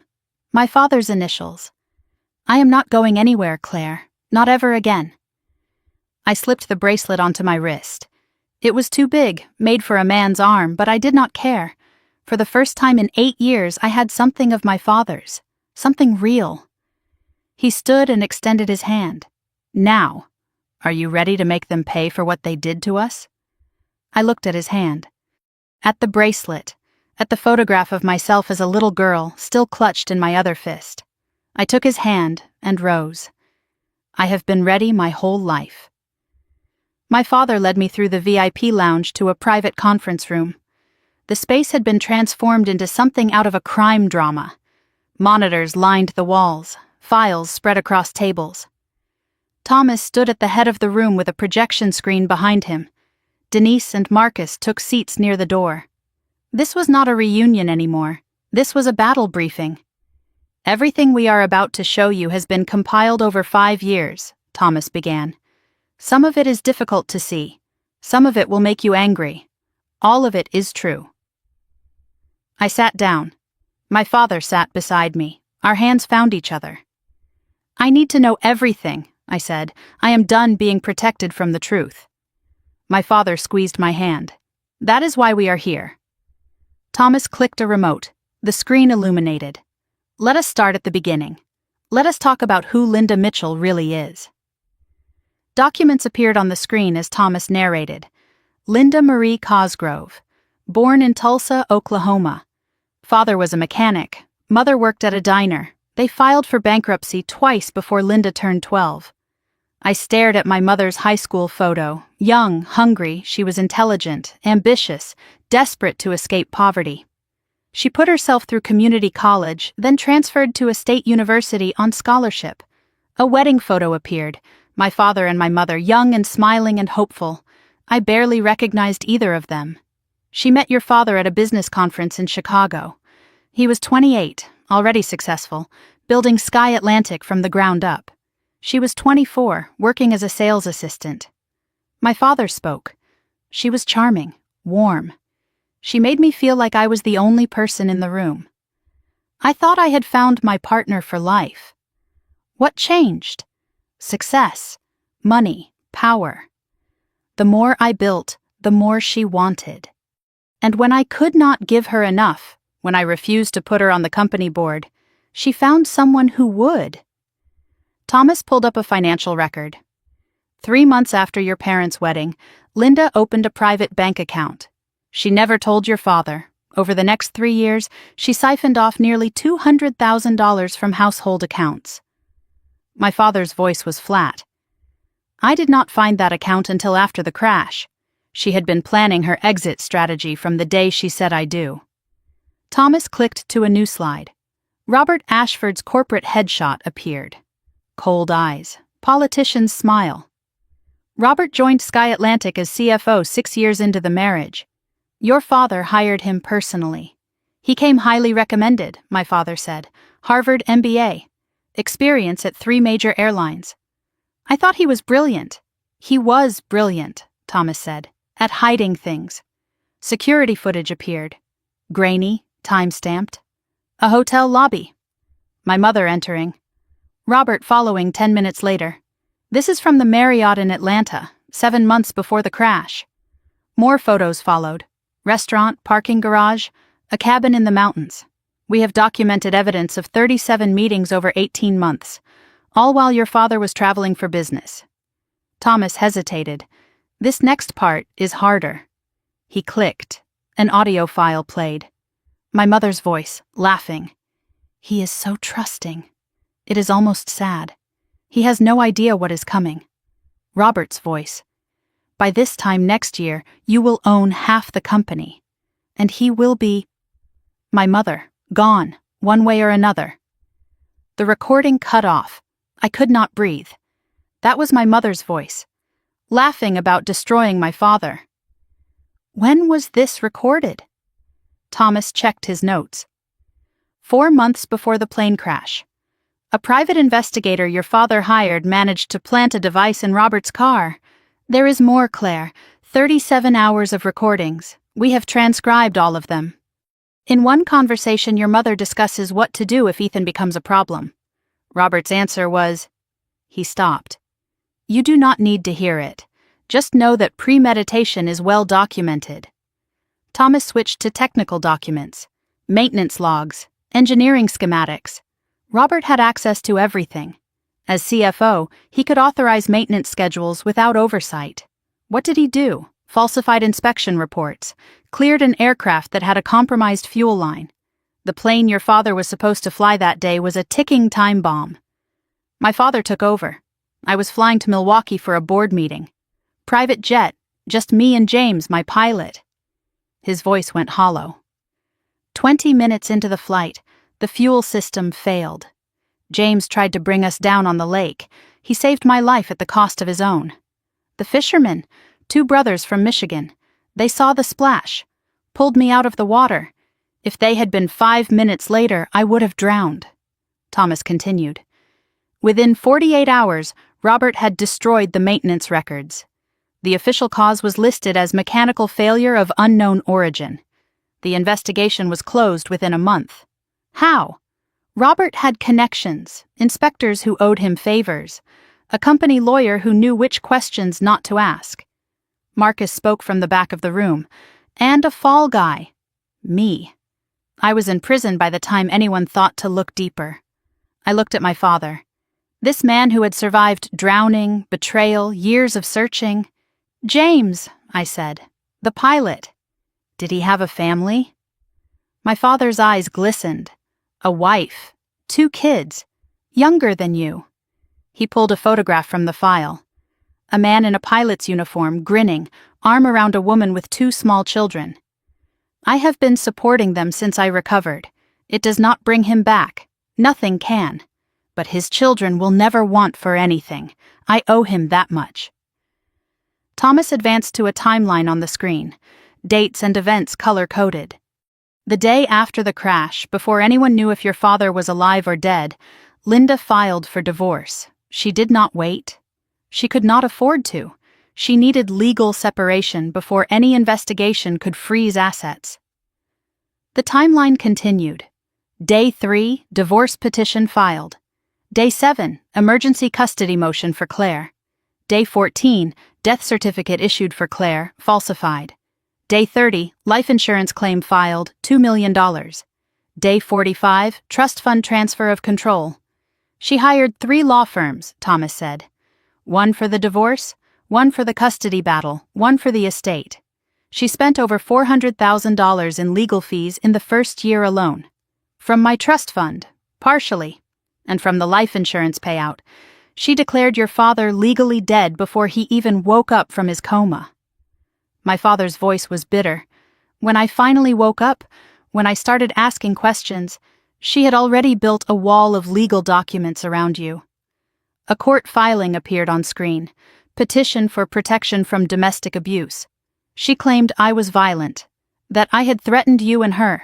She produced medical records, forged, showing injuries that never happened. The restraining order was granted within a week. If I came within 500 feet of you, I would have been arrested. Thomas pulled up one final document. A handwritten letter on personal stationery. My mother's handwriting. This was found in Robert's office safe after he was forced out of the company. We believe she wrote it 2 weeks before the crash. I read the first line. My darling Robert. By the time you read this, we will be free. Ethan's plane leaves Tuesday. After that, everything changes. The letter was signed with a heart and the initial L. Thomas switched to financial documents, spreadsheets, bank statements, wire transfers. Your trust fund was established with $12 million. Your father intended it to be untouchable until you turned 18. But my mother was the trustee. Yes, and for 8 years she has been systematically draining it. A chart appeared, outgoing transfers by year. Year 1, $340,000 for educational expenses. Year 2, $520,000 for medical treatment. Year 3, $610,000 for security and housing. Year 4, $680,000 for specialized care. Years 5 through 8, $2,050,000 for various fraudulent claims. Total withdrawn, $4.2 million. For what? Thomas clicked to photos. A beach house in the Hamptons, a condo in Miami, a yacht, jewelry, designer clothes. For this, none of it in your name. All of it purchased with money meant for your future. What is left? $7.8 million. Still substantial. But here is the problem. He pulled up another document. Amendment to trust proposed. Your mother filed paperwork last month to accelerate the dissolution of the trust. If approved, she could empty the entire fund within 90 days. When does it get approved? It would have been approved tomorrow. Your 18th birthday is in 2 months. She was racing the clock. I sat in silence, processing. $4.2 million. My mother's beach house, my father's near death. 8 years of lies. My father stood. We need to move. They landed in Los Angeles 2 hours ago. The FBI has units in position. But we need to be there for the takedown. FBI? Thomas nodded. Wire fraud, mail fraud, attempted murder, conspiracy to commit murder, child abandonment. We have been building this case for 3 years. Tonight, it ends. We moved through private corridors to a hangar. A sleek jet waited with the Sky Atlantic logo on the tail. I stopped at the stairs. "This is your plane?" My father's smile was sad. "One of them. I rebuilt the company from nothing after they tried to destroy me. I wanted to have the resources to find you, no matter what it took." We boarded. The cabin was luxury, leather seats, polished wood, soft lighting. I sank into a seat. My father sat across from me. The jet took off, climbing into the night sky over Atlanta. I watched the city lights shrink below. Thomas's phone buzzed. He answered, listened, his expression sharpening. "What is it?" Thomas covered the phone. "FBI surveillance in Los Angeles. Linda and Robert just left their hotel. They are heading to the airport." "They are running?" "No." His face was grim. "They booked 2 tickets to Geneva, one way, and they purchased a 3rd ticket in a different name." My blood ran cold. "Whose name?" Thomas met my eyes. "Yours. They are still planning to send you to the facility. They must have a backup plan to intercept you somewhere." My father's jaw set. "Not anymore, they do not." The jet banked west, engines roaring, racing toward the confrontation 8 years in the making. Somewhere over Tennessee, I read through the files Thomas had prepared. Every document, every photograph, every recorded conversation. My mother's voice, laughing about my father's death. My mother's handwriting, planning the murder of her husband. My mother's signature, draining my future one withdrawal at a time. I had spent 16 years wondering why she did not love me. Now I knew the truth.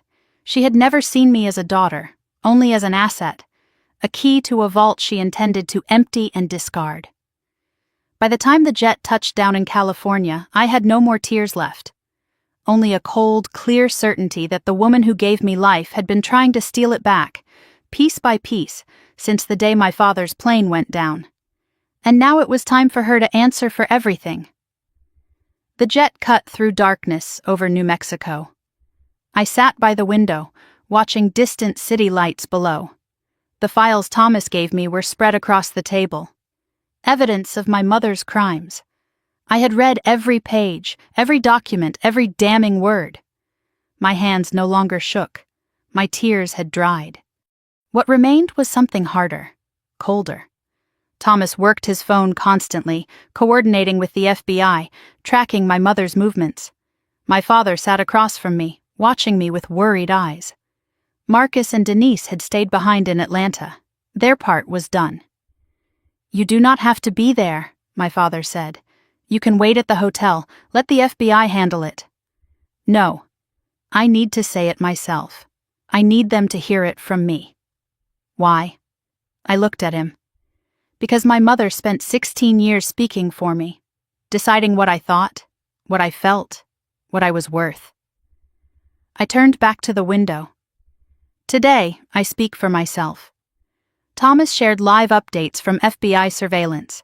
They checked out of the Beverly Hills Hotel 30 minutes ago, paid cash, left no forwarding address. Professional. They have had practice. This is not their first disappearing act. "The tickets to Geneva," I said. "What do we know?" Thomas pulled up the information. "First class, one way. Departing at 6 a.m. 3 tickets, Linda Ashford, Robert Ashford, and..." He paused.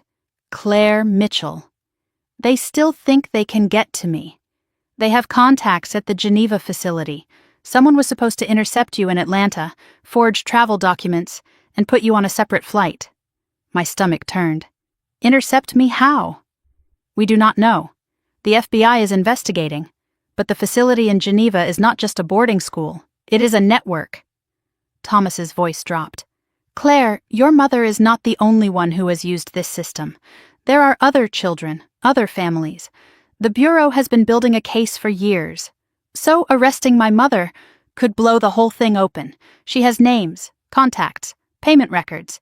If she cooperates, dozens of children could be found." My father leaned forward. "And if she does not cooperate?"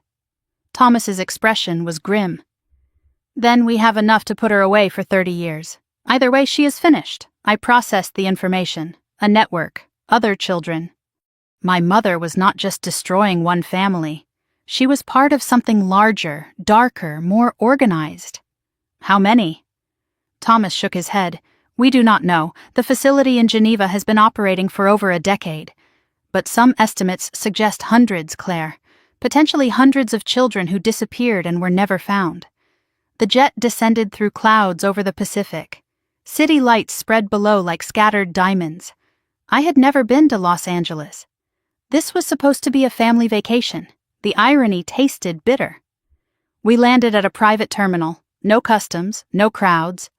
3 black SUVs waited on the tarmac with engines running. A woman in a dark suit approached. 40s, sharp eyes, FBI badge visible. Mr. Mitchell, I am Special Agent Rivera. We have eyes on the targets. They are in the airport now, approaching the international terminal. We climbed into the lead SUV. Rivera drove. Thomas sat in front. My father and I sat in back. Current status, Rivera said. Subjects have passed through initial security. They are waiting at Gate 67 for the Geneva flight. Why have you not arrested them? Rivera's eyes met mine in the rearview mirror. Because you deserve to see it, and because we want them to feel safe until the last possible moment. People who feel safe make mistakes. The SUV raced through airport access roads, behind the scenes, away from public eyes. My heart pounded. In minutes, I would see my mother for the first time since Atlanta, since the fake coffee stain, since the abandoned gate, since my entire world collapsed. What do I do when I see her? My father took my hand. Whatever you need to do. We are right beside you. Rivera's phone buzzed. She answered, listened, and her jaw tightened. Copy that. She turned to Thomas. We have a complication. Robert Ashford just separated from Linda. He is heading toward the parking garage instead of the gate. He is running? Or he is the distraction. We are splitting the team. Half on Linda, half on Robert. But be aware, if Robert has a backup plan, we might not know what it is yet. We entered the terminal through a staff entrance. Badges flashed, doors opened. The international terminal was quiet at this hour. Scattered travelers, cleaning crews. Gate 67 was at the end of a long corridor. And there, sitting in a first-class lounge chair, was my mother. I stopped. My breath caught. She looked exactly the same. Blonde hair perfectly styled, designer clothes, manicured nails. She was reading a magazine, calm, composed, like she was waiting for a spa appointment, not fleeing the country. Like she had not abandoned her daughter in an airport 12 hours ago. Rivera led the team forward. 4 FBI agents formed a loose perimeter. My mother did not notice until they were 20 feet away. She looked up. Her eyes found Rivera's badge first, then Thomas, then my father. Her face went white. Then she saw me. Rivera stepped forward. Linda Mitchell Ashford. You are under arrest for wire fraud, mail fraud, conspiracy to commit murder, and child abandonment. You have the right to remain silent. My mother stood so fast her magazine flew across the floor. This is harassment. This is a mistake. I want my lawyer. Anything you say can and will be used against you in a court of law. My mother's eyes darted around looking for escape. There was none. 4 agents. Nowhere to run. You have the right to an attorney. If you cannot afford an attorney, I can afford 100 attorneys. Her voice was ice. You have no idea who you are dealing with. Rivera did not blink. Ma'am, we know exactly who we are dealing with. As the agents moved to cuff her, my mother looked past them, directly at my father. Her composure cracked for just a moment, and something feral crossed her face. You, she breathed. You should have stayed dead. My father's voice was steady. I tried. You were not thorough enough. Her laugh was harsh, broken. I should have checked the lake myself. Rivera's radio crackled. Second target in custody. He tried to run. Did not get far. I felt grim satisfaction. Robert, running like a coward, caught in a parking garage. Where is he now? Being transported to the field office. He is already asking for a deal. My father stepped forward. The agents held my mother's arms, but she had not been led away yet. 8 years, Linda. 8 years I searched for my daughter. 8 years she believed I was dead. She was better off without you. She was alone, unloved, abandoned. You treated her like an inconvenience. I treated her like what she was, a means to an end, just like you were. My father's voice was quiet but lethal. You never loved either of us. Love? My mother laughed. Love does not pay for beach houses, Ethan. Love does not buy freedom, the trust fund. That is all she ever was to you, $12 million. That is what she was worth. And I would have had every penny if you had just stayed dead like you were supposed to. Something snapped inside me. I pushed past Thomas, past Rivera, until I was standing in front of my mother. Look at me. Her eyes slid to me, cold, calculating, without a trace of maternal warmth. Claire, sweetheart, this is all a misunderstanding. Do not. My voice did not waver. When I was 12, I asked you why Dad died. Do you remember what you said? She was silent. You said some people are not meant to stay. I thought you meant it philosophically, like fate or God's will. I stepped closer. But you meant it literally. You decided he was not meant to stay. You decided I was not meant to stay. We were just obstacles between you and the money. As agents led my mother away, she called out, "Claire, Claire, wait!" I stopped, but did not turn. You think you have won? You think this is over? I spoke over my shoulder. No, this is just the beginning. I know things, Claire, about your father, about the company, about things he does not want anyone to know. Rivera cut her off. Ma'am, you need to come with us. Now. My mother was pulled away, still shouting threats and promises that echoed down the terminal corridor. My father appeared at my side. You did not have to hear that. What she said about not loving you. I turned to face him. Yes, I did. I needed to hear it. I needed to stop hoping for something that was never real. And now? Now I want to look her in the eye one more time. In an interrogation room. With cameras recording. I want everything she has done documented where she cannot deny it. Agent Rivera approached. We are transporting both subjects to the federal building downtown. If you want to observe the interrogation? Observe? I shook my head. I want to be in the room. Rivera hesitated. That is highly irregular. Thomas stepped forward. The victim has a right to face her accuser, and Claire Mitchell is very much a victim here. Rivera considered, then nodded. 1 hour. We will have them processed by then. I looked at my father. Will you come with me? His hand found mine. Wherever you need to go, I am not leaving you again. We walked out of the terminal together. Father and daughter, united for the first time in 8 years, walking toward the moment when everything would finally be settled. I had spent 16 years being defined by my mother's lies. 16 years believing I was unlovable, unwanted, a burden to be managed. In one sentence, she had confirmed every fear I ever had, and in doing so, she had set me free. Because the truth, no matter how brutal, is better than the prettiest lie. And now, armed with that truth, I was going to make sure the whole world knew exactly what Linda Mitchell had done.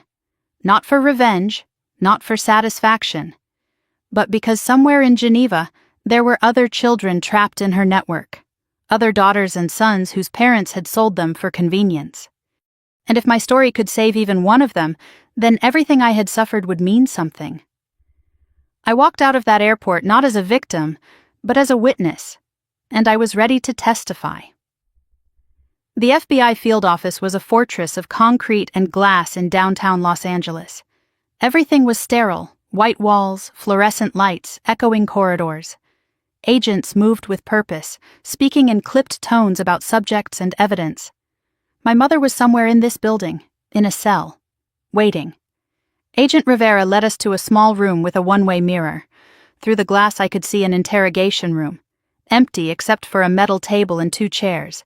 She will be brought in shortly. You can observe from here. I shook my head. I told you, I want to be in the room. Rivera hesitated. It is not standard procedure. Thomas stepped forward with a document. I have filed a victim impact statement request. Claire has the legal right to face her accuser before formal charges are filed. Rivera read the document and sighed. 10 minutes. That is all I can give you. 10 minutes is enough. I stood before the one-way mirror, staring at the empty room. My reflection looked back at me. A girl I barely recognized, 16 years old, abandoned, betrayed, and somehow still standing. My father appeared beside me. You do not have to do this alone, I know. But the first part I need to say myself. Just me and her. And then? Then you can come in. Then we finish this together. A buzzer sounded. The interrogation room door opened. 2 agents escorted my mother inside, handcuffs removed but guards flanking her.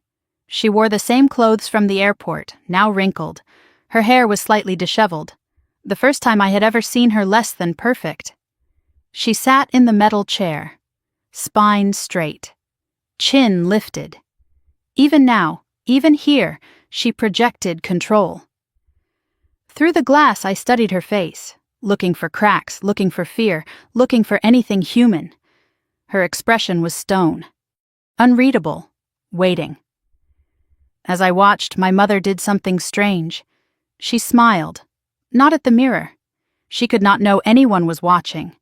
She smiled at nothing, at the empty room, at some private thought that amused her. It was the smile I remembered from childhood. The one that meant she had a secret. The smile that meant she believed she had already won. I pushed through the observation room door before I could change my mind. The corridor was 15 feet long, the longest walk of my life. An agent opened the interrogation room door. I stepped inside. The room was smaller than it looked through the glass. The air was cold, sterile, recycled. My mother looked up as I entered. For one fraction of a second, something flickered across her face. Surprise. Then the mask returned. I sat across from her. The metal table between us felt both too wide and not wide enough. Neither of us spoke. The silence was a weapon. I would not be the first to break. Finally, my mother sighed. Theatrical, performative. Claire, sweetheart, thank God you are safe. Safe? You left me in an airport with nothing. That was Robert's idea. I never wanted... Do not. My voice was ice. She stopped mid-sentence. Do not lie. Not anymore. Not to me. She leaned back, studying me with new eyes. You have changed. You are harder than you were. Her lips curved. You are more like me now. Something twisted in my stomach. I am nothing like you. Her smile widened. Keep telling yourself that. But I see it. That coldness in your eyes. That calculation. You got it from me, sweetheart. The only gift I ever gave you. I pulled a folder from under my arm. Thomas had given it to me before I entered. Inside was the most damning evidence we had. I spread the documents across the table one by one. Do you recognize these? Bank statements, hotel photographs, transcripts of recorded conversations, the forged death certificate with my name, the handwritten letter to Robert. With each document, her composure chipped away. Her eyes darted from paper to paper. Where did you get these? Does it matter? They are real. They are documented. They are going to put you in prison for the rest of your life. Her laugh was brittle. You do not understand how the system works, Claire. I have lawyers. I have connections. I have nothing. You have nothing. Robert is in the next room telling the FBI everything. The offshore accounts, the Geneva contacts, the other families. Her face went pale. He would not. He already has. He is trading everything he knows for a reduced sentence, including your little plan to make me disappear. Her composure shattered. That is not... I did not mean... He also told them about the man you hired, the one who was supposed to intercept me in Atlanta, the one who was supposed to put me on a plane to Geneva. Her mouth opened, closed, opened again. No words came out. For the first time in my memory, my mother had nothing to say. I watched her struggle to regain control, watched the calculation behind her eyes, the search for a new angle. Stop. She blinked. Stop what? Stop thinking about how to spin this. Stop looking for the escape route. There is none. I leaned forward. I only have one question. One thing I need to know before this is over. Did you ever love me? The question hung in the air. My mother stared at me. Not as a business asset, not as leverage, not as a key to Dad's money. My voice cracked despite my best efforts. Did you ever love me? Your daughter? Even once? Even for a single moment? Seconds passed. They felt like hours. Her expression shifted. Not to remorse, to something worse, consideration, assessment. Like she was deciding what answer would help her most. That calculation was the answer. The fact that she had to think about it. You were supposed to be my insurance policy, she said finally. Her voice was flat, stripped of pretense. What does that mean? Your father had everything. The company, the money, the future, and he was going to leave me with nothing. Her eyes met mine.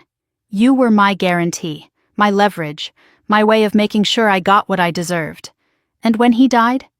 When he died, you became worth $12 million. You were supposed to fund my freedom. I was 3 days old when you decided this? She shrugged. I have always been a planner. I looked at her hands, folded on the metal table, manicured nails perfect even now. Those hands had held me as a baby, brushed my hair before school, made me hot chocolate when I could not sleep. I tried to reconcile those memories with the woman before me and could not. It was like looking at a stranger wearing my mother's face. You never loved me. It was not a question anymore. She tilted her head. I loved what you could give me. Is that not the same thing? I stood. I had heard enough. I turned toward the door. Her voice stopped me. Do you not want to know why? The real reason? I turned back. I just heard the reason. Money. No. Her smile was thin, cruel. Money was the method, not the motive. Your father refused to give me what I was owed. 10 years of marriage, 10 years of building his company beside him. And when I asked for a seat on the board, he said no. He said I was not qualified, that I had not earned it. Her voice hardened. He took everything from me, Claire, my ambition, my potential, my future. He looked at me and saw a wife, not a partner. She stood, palms flat on the table. So, yes.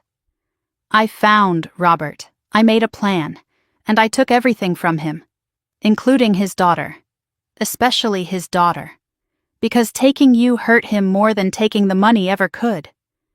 The truth settled into my bones. This was never about the trust fund, never about the money. It was about making my father suffer. And I was the weapon. You used me to destroy him. For 10 years. Poetic, is it not?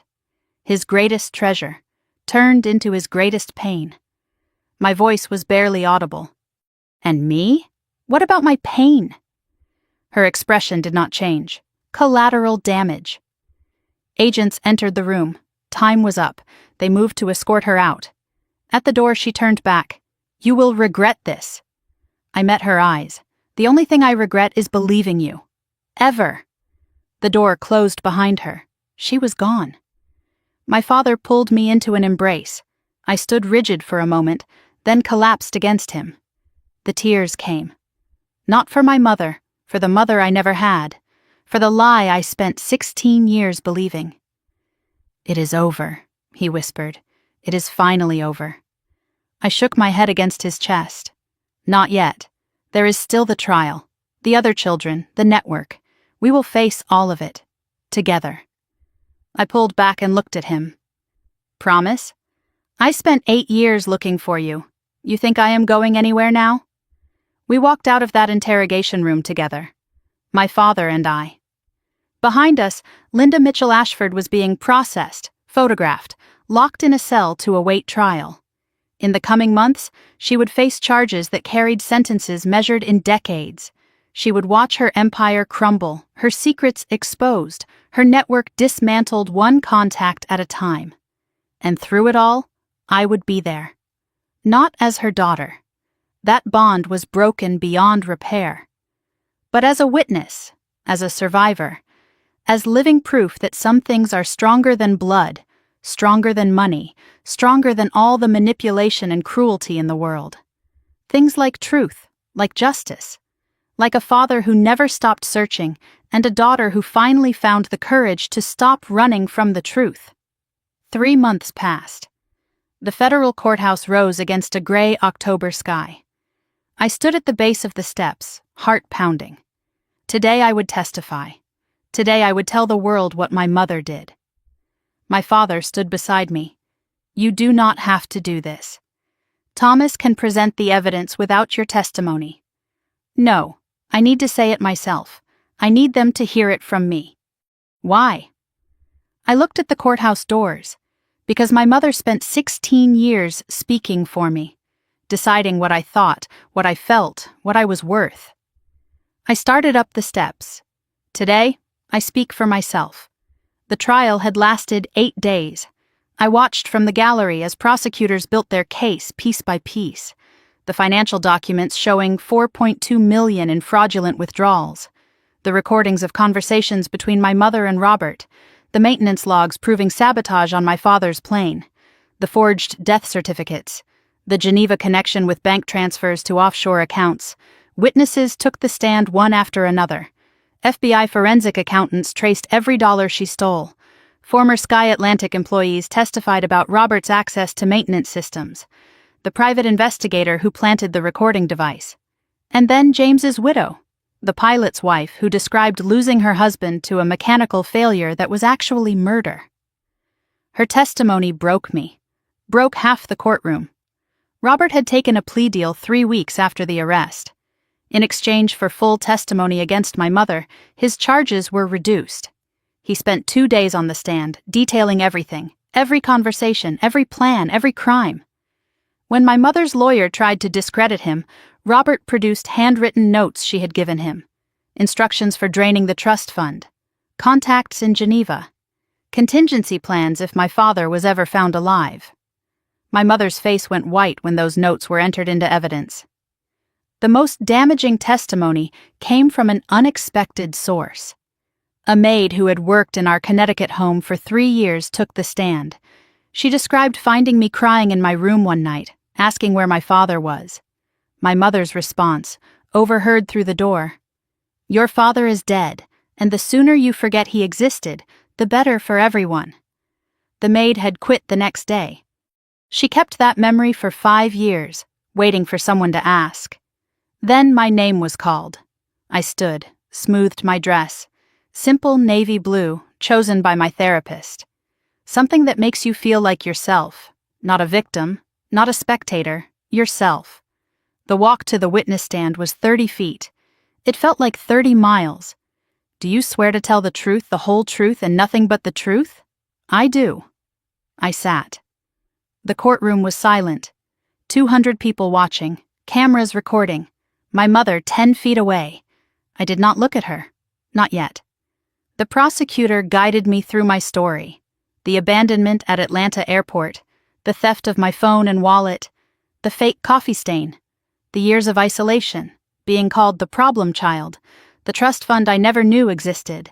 Finding the documents in the basement. The conversation I overheard. The night Marcus found me. The reunion with my father. The truth about the plane crash. Claire, did your mother ever tell you your father was dead? Yes, when I was 8 years old. And did you believe her? My throat tightened. I believed everything she told me. For 16 years, I believed every word. And when you learned the truth? I finally looked at my mother. Her face was stone, unreadable, unchanged. When I learned the truth, I realized I had never known her at all. The mother I thought I had never existed. The defense attorney approached. Miss Mitchell, is it not true that you have a history of behavioral problems? That your mother was simply trying to manage a difficult child? I felt the old shame rise. Then die. My mother created those reports. She told teachers and therapists that I was troubled so no one would believe me if I ever questioned her. I looked directly at the attorney. I was not a difficult child. I was a witness she was trying to discredit before I even knew there was something to witness. The jury deliberated for 6 hours. I waited in a small room with my father, Thomas, and Marcus. Marcus had come from Atlanta for the verdict. He said he needed to see it end. 6 hours. I paced, checked my phone, paced again. What if they do not believe me? My father's hand on my shoulder. They will believe the evidence. The evidence does not lie.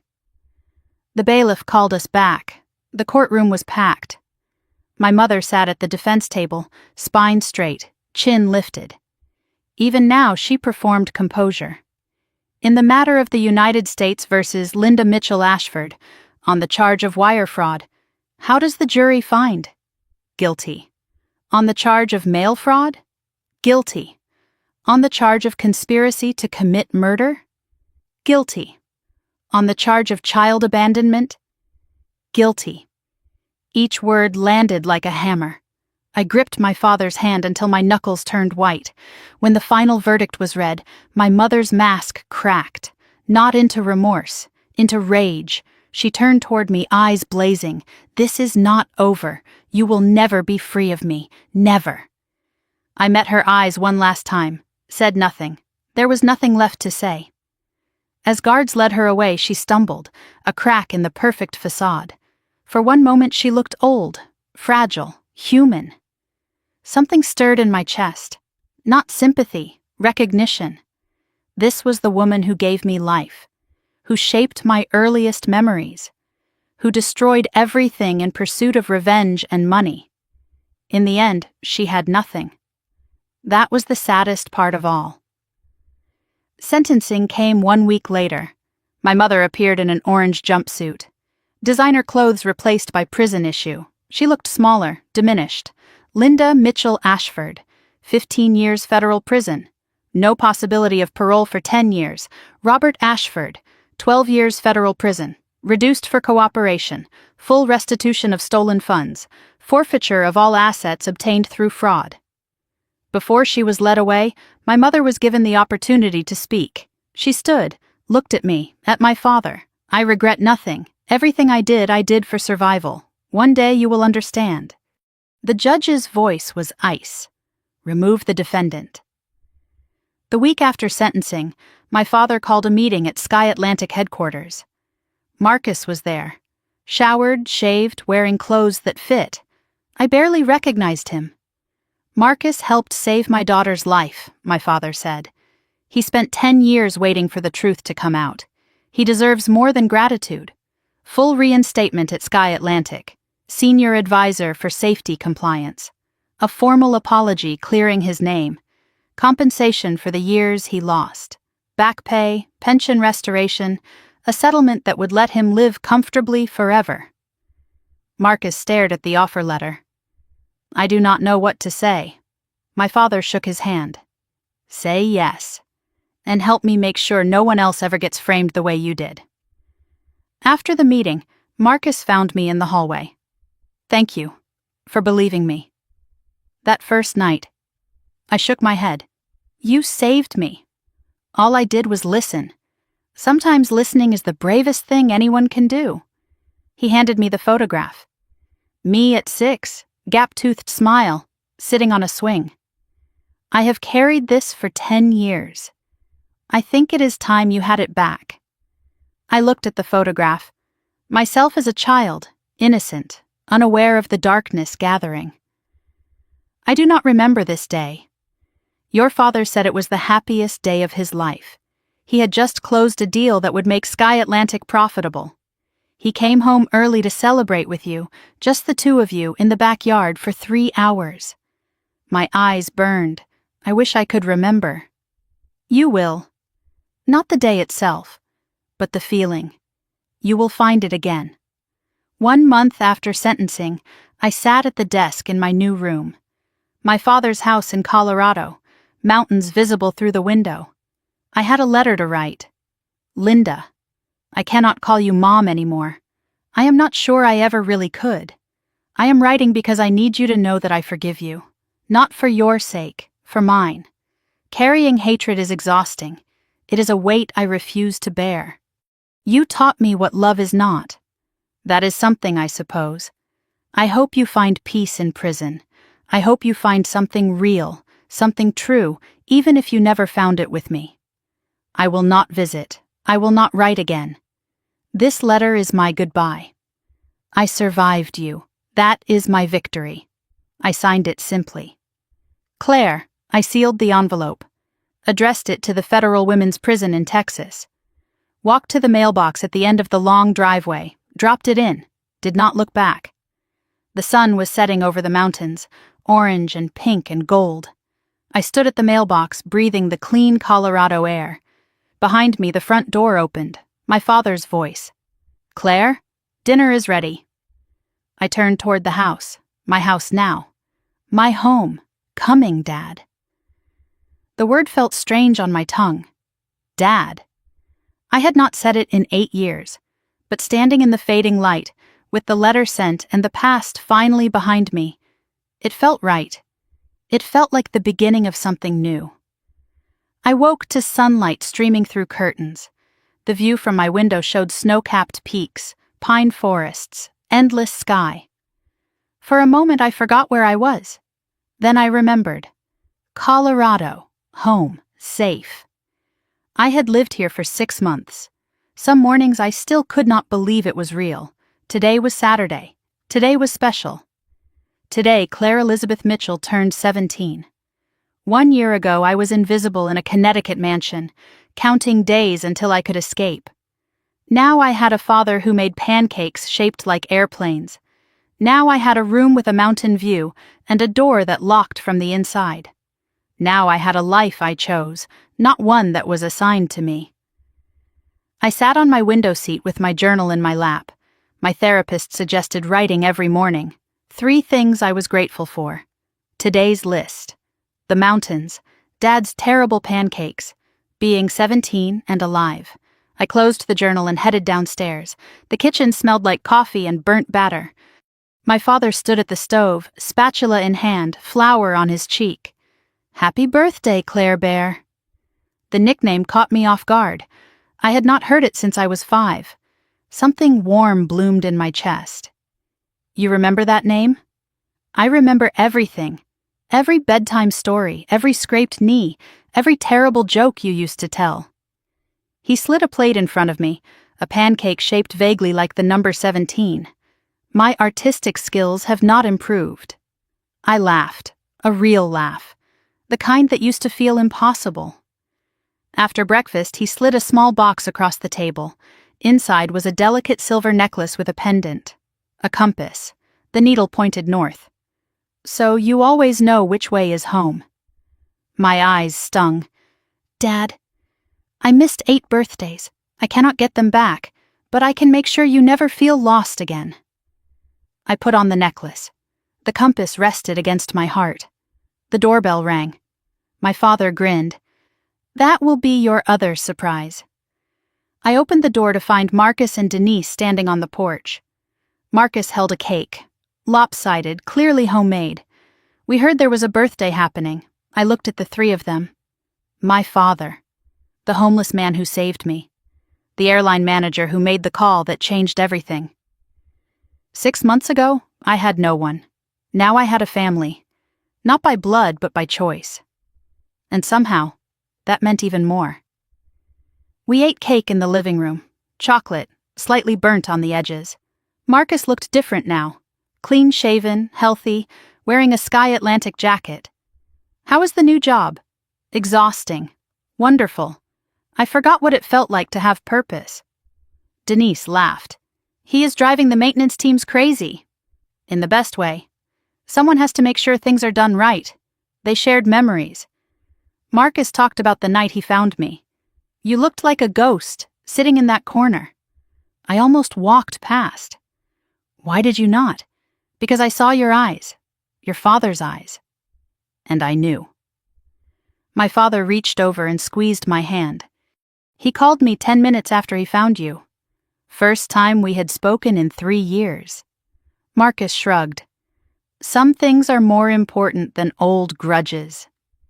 Denise pulled out her phone and showed me a photograph. A young woman, maybe early 20s, standing in front of a university building. Her name is Mia. She was one of the children recovered from the Geneva network. My breath caught. She is okay. She is starting college in the fall. Her parents asked me to thank you. Why me? Because your testimony helped dismantle the network, because you were brave enough to speak. Denise scrolled through more photos. 17 faces, 17 children, some young, some teenagers. All of them found because my case broke the conspiracy open. These are the ones we know about. There are probably more. Families who never reported their children missing. Kids who aged out of the system. She looked at me. You did not just save yourself. You gave them a chance too. After cake, my father led everyone outside. The backyard sloped down toward a creek, surrounded by aspen trees. In the center stood a freshly planted Japanese maple. Small but sturdy. I planted it the week you moved in. A symbol. Of what? New growth, second chances, things that survive the winter. I knelt beside the tree and touched the slender trunk. The leaves were red and gold against the Colorado green. In Japan, they call it momiji. It means baby's hand. I thought of myself at 3 days old, already a pawn in my mother's game. Then I thought of myself now, 17, free, choosing my own path. Will it grow big? My father knelt beside me. If we take care of it, water it, protect it from the cold. Like us? Exactly like us. I looked at Marcus, at Denise, at my father. I have an idea. Every year on my birthday we add something, a stone, a flower, a memory. My father smiled. A tradition. Our tradition. For our family. I thought about the word family. For 16 years, it had meant obligation, manipulation, performance. Now it meant this. 4 people who chose each other, who showed up not because they had to, but because they wanted to. I had spent my whole life trying to earn my mother's love. I never realized that real love does not have to be earned. It is given freely, or it is not love at all. That evening, I sat on the porch swing wrapped in a blanket. My father brought hot chocolate with too much whipped cream. Just like I used to love. How does it feel, being 17, different, like I am finally catching up to myself? What do you mean? For years, I felt like I was watching my life from outside, like nothing was real. I sipped the chocolate. Now I am in it. Actually living. It is terrifying and wonderful. Any regrets? About testifying? No. About the letter? No. About Linda? I paused. The hardest question. I regret that I spent so long hoping she would change. I regret the years I wasted trying to earn something that was never available. And now? Now I understand that some people cannot love. Not because of anything you did. Because of something broken in them. I looked at my father. I spent 16 years asking why she did not love me. Now I know it was never about me at all. We sat in comfortable silence, watching the stars emerge. I thought about everything that led to this moment. The abandoned airport. The sandwich Marcus gave me. The chairman walking through the door. Every terrible thing that happened brought me here. I would not wish my story on anyone, but I would not trade this ending either. Later that night, I sat at my desk. The compass necklace caught the lamplight. I opened my journal to a fresh page. Today I turned 17. 1 year ago, I was invisible, forgotten, waiting to be thrown away. Now I sit in a house in the mountains, with a father who never stopped looking for me, surrounded by people who chose me. I used to think my story was about betrayal, about a mother who saw me as a means to an end. But that is not the whole story. That is just the beginning. My real story is about the people who refused to let me disappear, the homeless man who shared his sandwich, the airline manager who made the call, the father who searched for 8 years. My real story is about survival, and second chances, and learning that family is not always blood. Sometimes it is the people who show up when blood walks away. I am 17 now. I have the rest of my life ahead of me, and for the first time, I am excited to see what happens next. I closed the journal and looked out the window. The mountains were silver in the moonlight. I thought about the girl I was 1 year ago. Alone in an airport, starving, desperate, certain no one would ever hear my story. But I am still here. And now you know what happened. If you are watching this and you feel invisible in your own family, I see you. If you are wondering whether anyone would notice if you disappeared, I notice you. If you have been told you are difficult, you are a problem, you are too much, you are not. You are exactly enough. I shared my story because silence almost killed me. Because secrets protect the people who hurt us, not the people they hurt. So here is what I am asking. If this story meant something to you, leave a comment. Tell me where you are watching from. Tell me if you have ever felt invisible. Tell me if someone unexpected saved your life. Your story matters, even if no one has told you that before. And if you want to hear more stories like this, stories about survivors, about justice, about people who refuse to stay silent, subscribe to this channel, hit that notification bell, share this video with someone who needs to hear it. Because somewhere out there, someone is sitting alone in an airport, metaphorically or literally, waiting for someone to notice them.